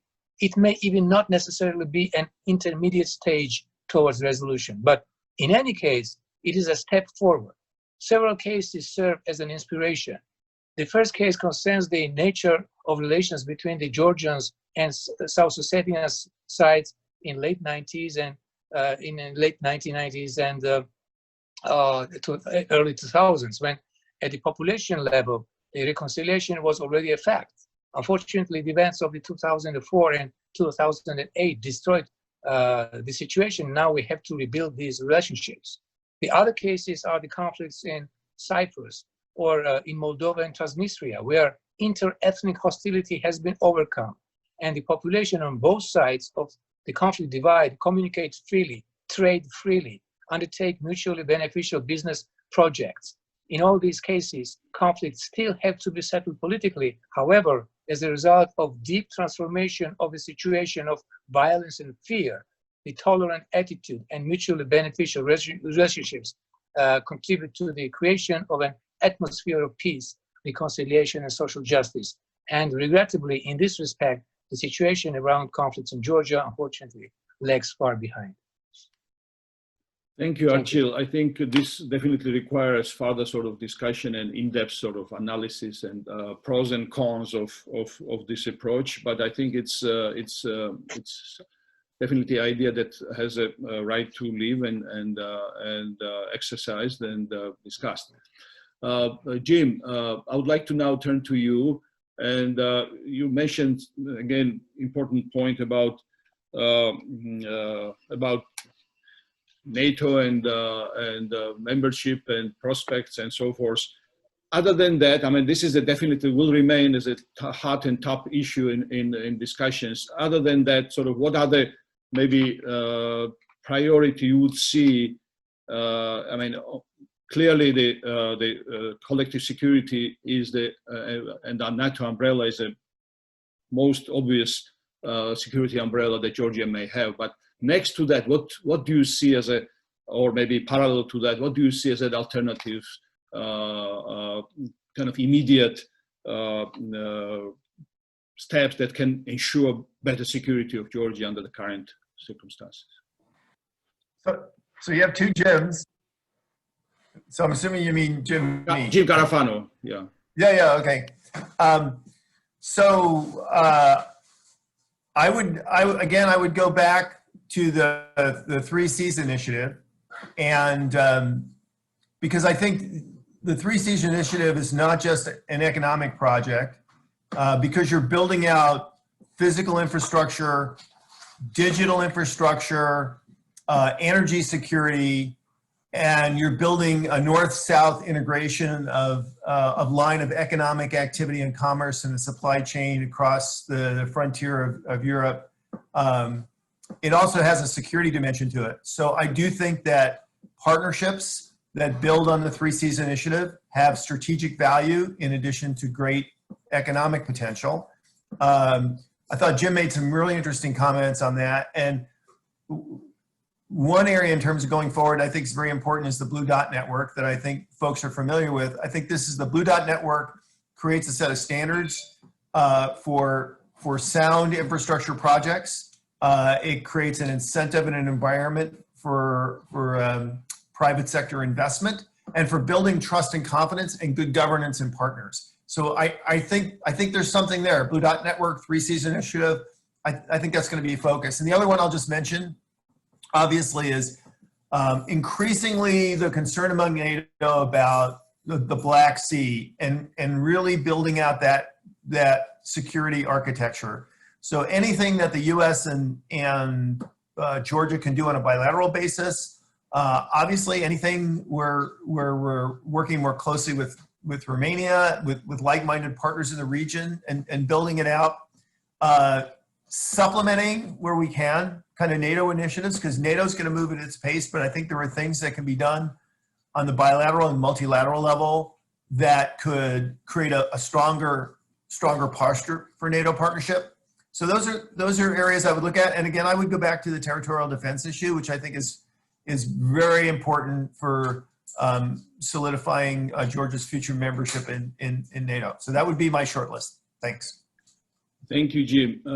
Victor, I would like to mention before I turn to question that GeoCase recently did very interesting study about soft power of Georgia in North Caucasus. I don't know if it's translated already in English or not, but I think it's under translation right now. But I think among other research papers that GeoCase did recently, this is something that relatively less explored area in Georgia. That's why I wanted to mention to the audience that this is coming hopefully soon in the English language as well, and we'll be able to distribute it. But this is something that, by the way, was very dear to the heart of Levan Mikeladze. Studying neighborhood, in particular looking at North Caucasus, was something that he was very interested in. Now, my question is more about like internal consensus. We talk about a lot about bilateral relationship between Georgia and the United States. We talk about European aspect of integration of Georgia in Europe. So being in Georgia and being part of the Georgian society, what's your feeling about, is it the national consensus in Georgia? Is it something that still has a strong opposition or some opposition? So very briefly, if you could, I know that's a long kind of question for the long answer, but maybe you could tell us in a couple of minutes what your perspective on this is. Mamuka, thank you for your question, and thank you for this opportunity to re-emphasize and re-underline the choice which we already have made, not just at the level of the Georgian legislation. And we know well enough that the Georgian constitution is a very unique exception because it speaks so explicitly about the country's foreign policy choice. But apart from that, when you speak about the broader consensus, let me rephrase myself. Okay, at the level of the constitution, you can speak about the foreign policy choice. But at the level of society, at the civil level, you can speak about civilizational choice, if you wish, because that is from my standpoint, that is much broader concept. It's more of existential concept. And I should remind our dear audience that we've been always the part of the family, civilizational family, unless, if not those misfortunes of being the sort of, the prisoner of geography and being put under the various reigns of the historical turmoils. So, again, getting back to the euro, getting back to the Euro-Atlantic the community, it's not just about signing treaties. It's not just about legalese or having instruments into the place. It's about your existential choice. It's about your development. Without over-exaggerating, it's about survival, if you will. So I think that although, of course, Russian soft power, not just sort of sharp power, plays its role in the Georgian politics, and we should admit and we should acknowledge. That's why I spoke about the hybrid war and hybrid threats. But I think that when I ended my presentation saying that it's a broad consensus, because frankly speaking, if you take Georgian mainstream political parties, you should be a political suicider, just, forgetting about, civilization, not to declare, not to pursue that very strong choice. So I think that the bets are made, and we are sort of, walking our half of the road and expecting that the remaining half of that road would be walked equally, steadily, and resiliently by our partners. So that is our expectation. Thank you. Thank you, Victor. Thank you very much. Jim O'Brien, very briefly, if you look at the sort of neighborhood of Georgia, and there are some different dynamics on the south side, and I know that you traveled to Turkey frequently in the past, and you understand that country, and if you can say a few words about, in 1 minute, where you see sort of this evolution of sort of Turkish realities go, and what type of impact you think it may what is happening there? Is it strategically it's an important partner for Georgia and for many countries, including the United States. So are you concerned about developments in Turkey, or are you optimistic and if you don't want to answer to that question, you are free to do that. You'll force me to start an answer where I don't know where I'm going to end up, and that's incredibly dangerous.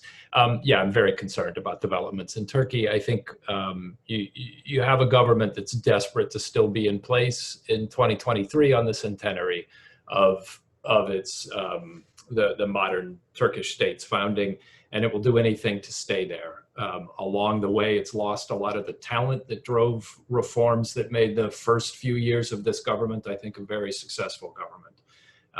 And I think that is a point of real concern for any country that relies on Turkey as a partner. Having said that, Turkey will have to find its new way of managing with its neighbors, particularly around the prospect of oil and gas fields in the Eastern Mediterranean. They're in this kind of chest thumping mode right now, but the positions aren't sustainable. They've essentially created a situation where nobody can benefit from the greatest economic asset that's been found in the region for a long time. So I do think we'll see changes in that. I think back to the theme of my remarks, this is an opportunity for Georgia to distinguish itself, as the people on this call have been working to do for a long time. That this is a Georgia that's always looking to reform and reshape itself, to be a bold voice for greater integration of the neighborhood, and having that voice is incredibly important for the people who will be trying to shape a new relationship with states like Turkey, because that new relationship can't be based upon a demand from Washington or Brussels, right? It has to come in a way to reflect the realities of the region. So having Georgia's voice is a really important component in what the relationship ultimately will be with Turkey. Great answer, Jim. That emphasizes one more time the proactive necessity for proactive policies of Georgia, not just in domestic issues, but also foreign policy. Ambassador Van Doren, I have very kind of limited time left, and the one question for you, we've talked a lot about, several people mentioned 3C initiatives, and it started, I think, from Croatia a few years ago, right? So that's correct. Yeah, so maybe, do you see any prospects of integration of 3C initiative, or integration of maybe Eastern Partnership countries or selected countries from Eastern Partnership into that initiative? I think personally that the 3Cs initiative, which is informal by nature, but which by now has developed quite an ambitious work program and has been very actively involved in setting up a number of projects. And primarily amongst 12 EU member states, but of course from the start, the United States was very interested. And I would say by definition, because of the activities which are being deployed by the 3Cs initiative, Georgia should be interested. I know that in the context of the Viking train, which is a railway project for freight, which links Estonia through the east part, well, the Baltics to the Baltic Sea and even to the Caucasus. I know that there, Georgia is already acting as a joint operator. So there is an angle, and I would like to encourage Georgia to take advantage of the upcoming 3Cs Summit and Business Forum, which will take place in October in Tallinn. And the prime objectives, the major themes for discussion are the digital agenda and also the free movement of data. But of course, there will be many other items being discussed, and it will be a very high representation also by the Commission. So there is ample opportunity for Georgia to make its ideas known. And I would also link this to what I already said, that there is an opportunity during the next 6 to 9 months also for Georgia to be proactive in talking to the EU delegation in Tbilisi, but the Georgian ambassador in Brussels, to the EU institutions and at various levels, obviously, about scoping and defending the interests of Georgia in the context of this partnership policy towards 2030. Georgia is well heard in Brussels. So Georgia is well placed to make its views known. There is no problem that Georgia identifies and defends its interests. That's normal business. We have no problem with that, and the EU institutions have no problem with that, but it can do so in a proper dialogue.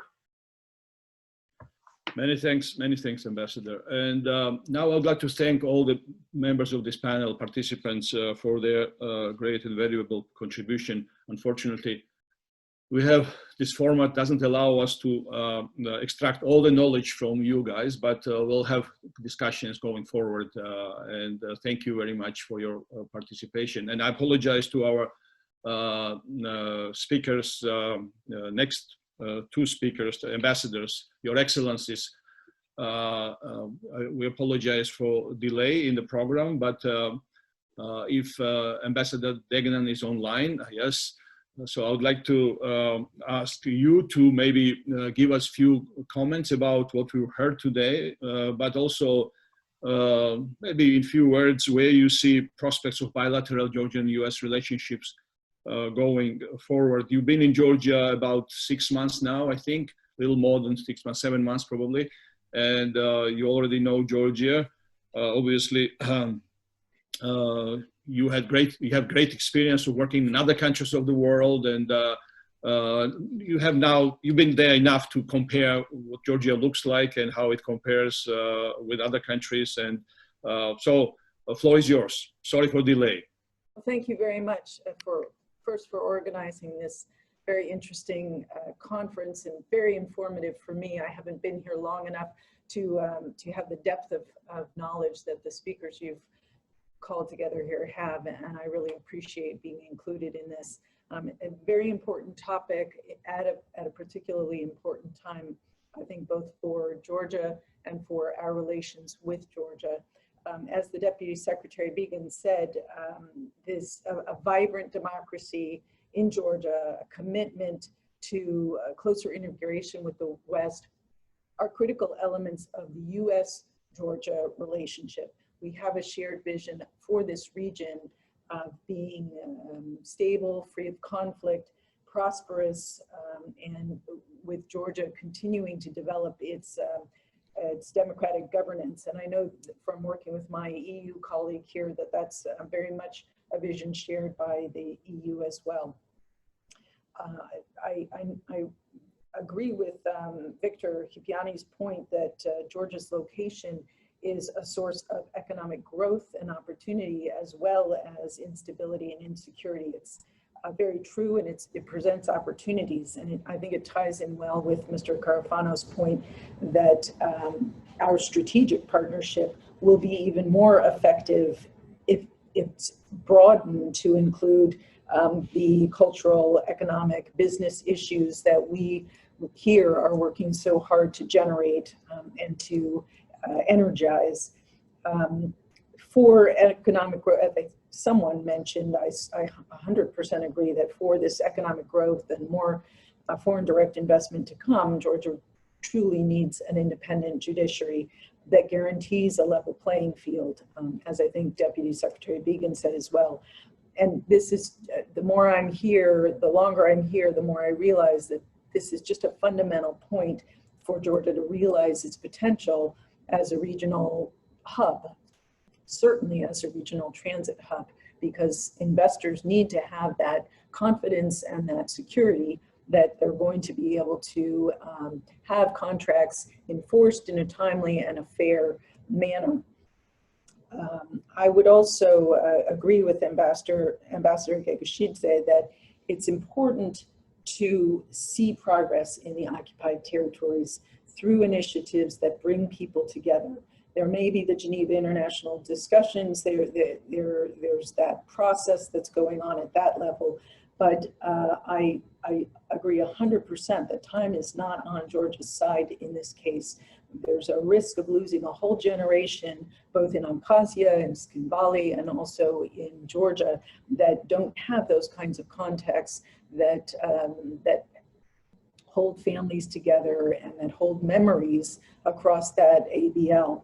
So finding perhaps the status neutral platform that the ambassador mentioned for dialogue, building on Step for a Better Future or something like that.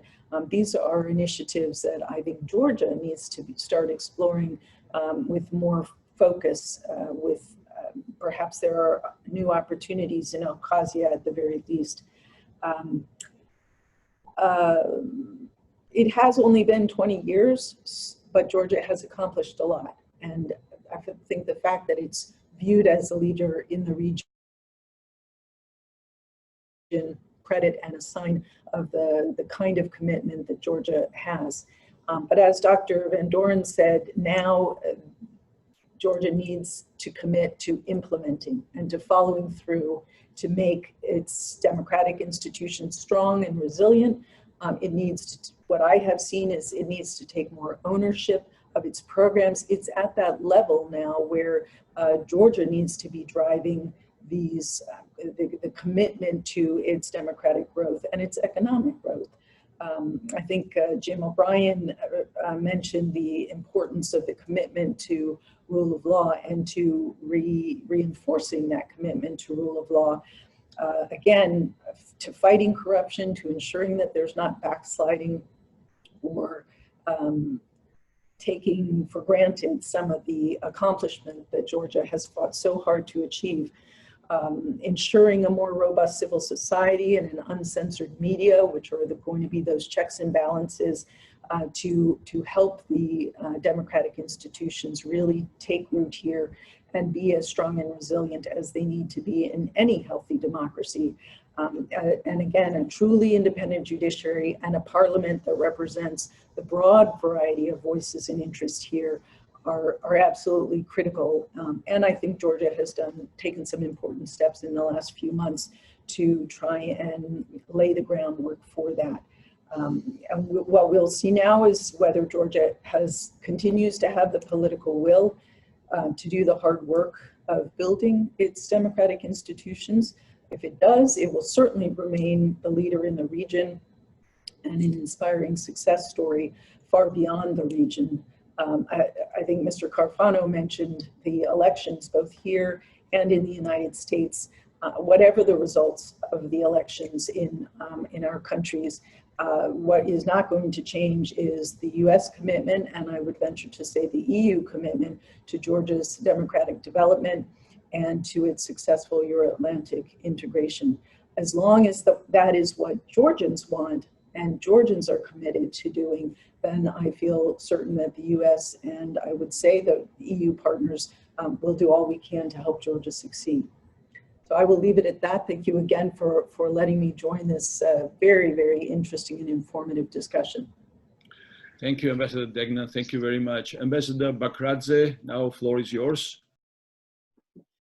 Thank you very much. I want to thank you, Mamuka, thank the US-Georgia Business Council and Levan Mikheladze Foundation for this very timely event and congratulate with the very fruitful discussion.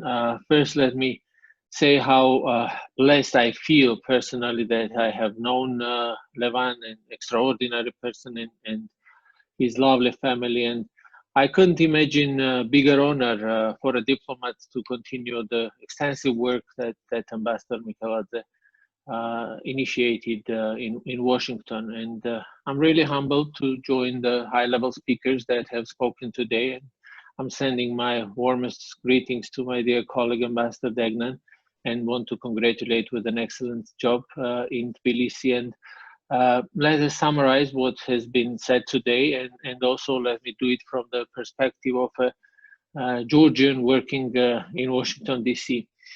The biggest challenge that Georgia and the region has today is territorial integrity issues. Historically, Georgia has managed to survive numerous invasions, emerging more resilient, and therefore we are quite optimistic about our future. And we see regional cooperation as well as US-EU engagement as the possibility to find peaceful solution to the conflicts in the region. Another aspect is continuous effort from Georgia or other countries in the region towards integration to the European Union and NATO. I think that at some point, Russia will realize that far from intimidating Georgia, they also have united the nations once again, and our desire to join and accelerate our pace to the marching to the NATO and European Union.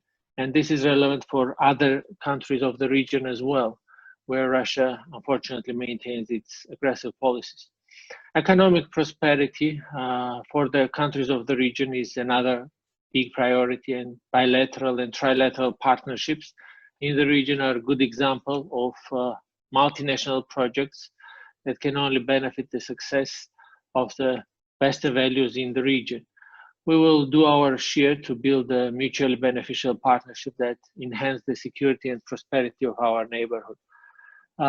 US has always been the strongest advocate for the democratic development of the countries, investing US taxpayers' money in it, and we could say that proudly.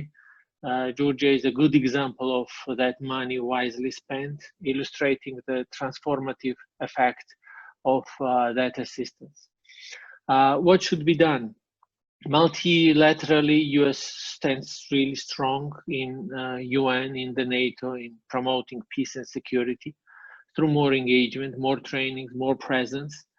Even more should be the case for the Black Sea, as we all understand there is no European or transatlantic security without security on the Black Sea. We believe that US should incentivize that through strongly promoting enlargement processes. Probably that is the most successful policy of NATO or the EU that has brought peace and security for hundreds of millions of Europeans, and Georgians deserve nothing less.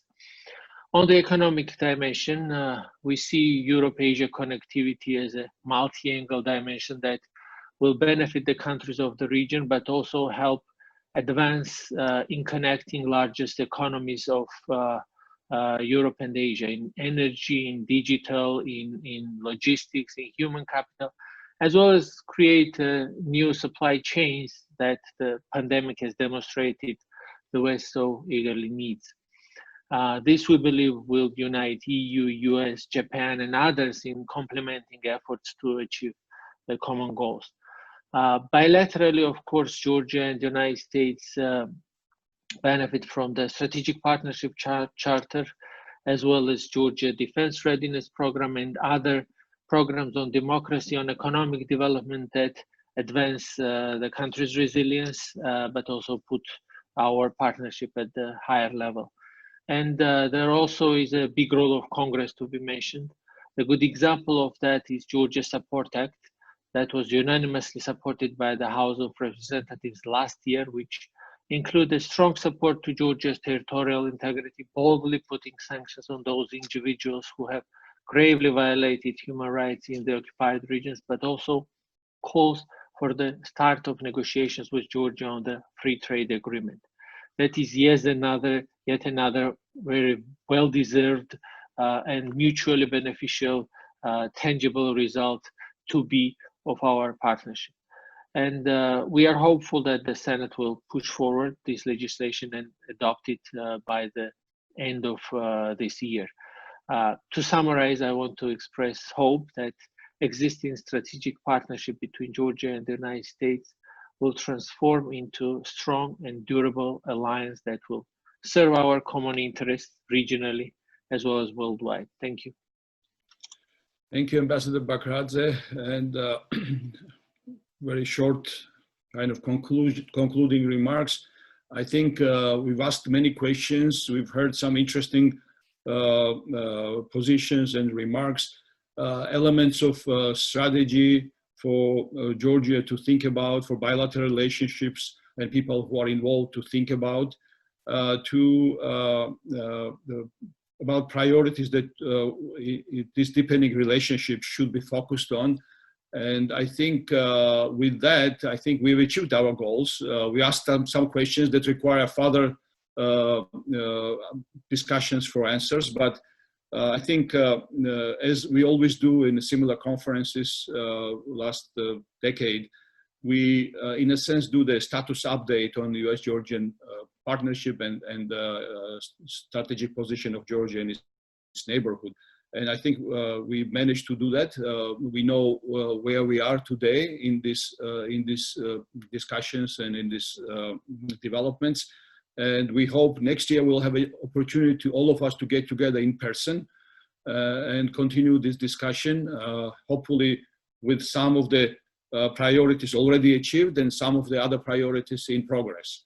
So I would like to thank everybody. First of all, obviously our keynote speakers, Deputy Secretary Stephen Biegun, Minister of Foreign Affairs of Georgia, David Zalkaliani, two ambassadors, Ambassador Degnan, Ambassador Bakradze, and all the speakers, and thank Tina Mikeladze and the Levan Mikeladze Foundation for partnership in this conference and project, and hope to see you all soon in person.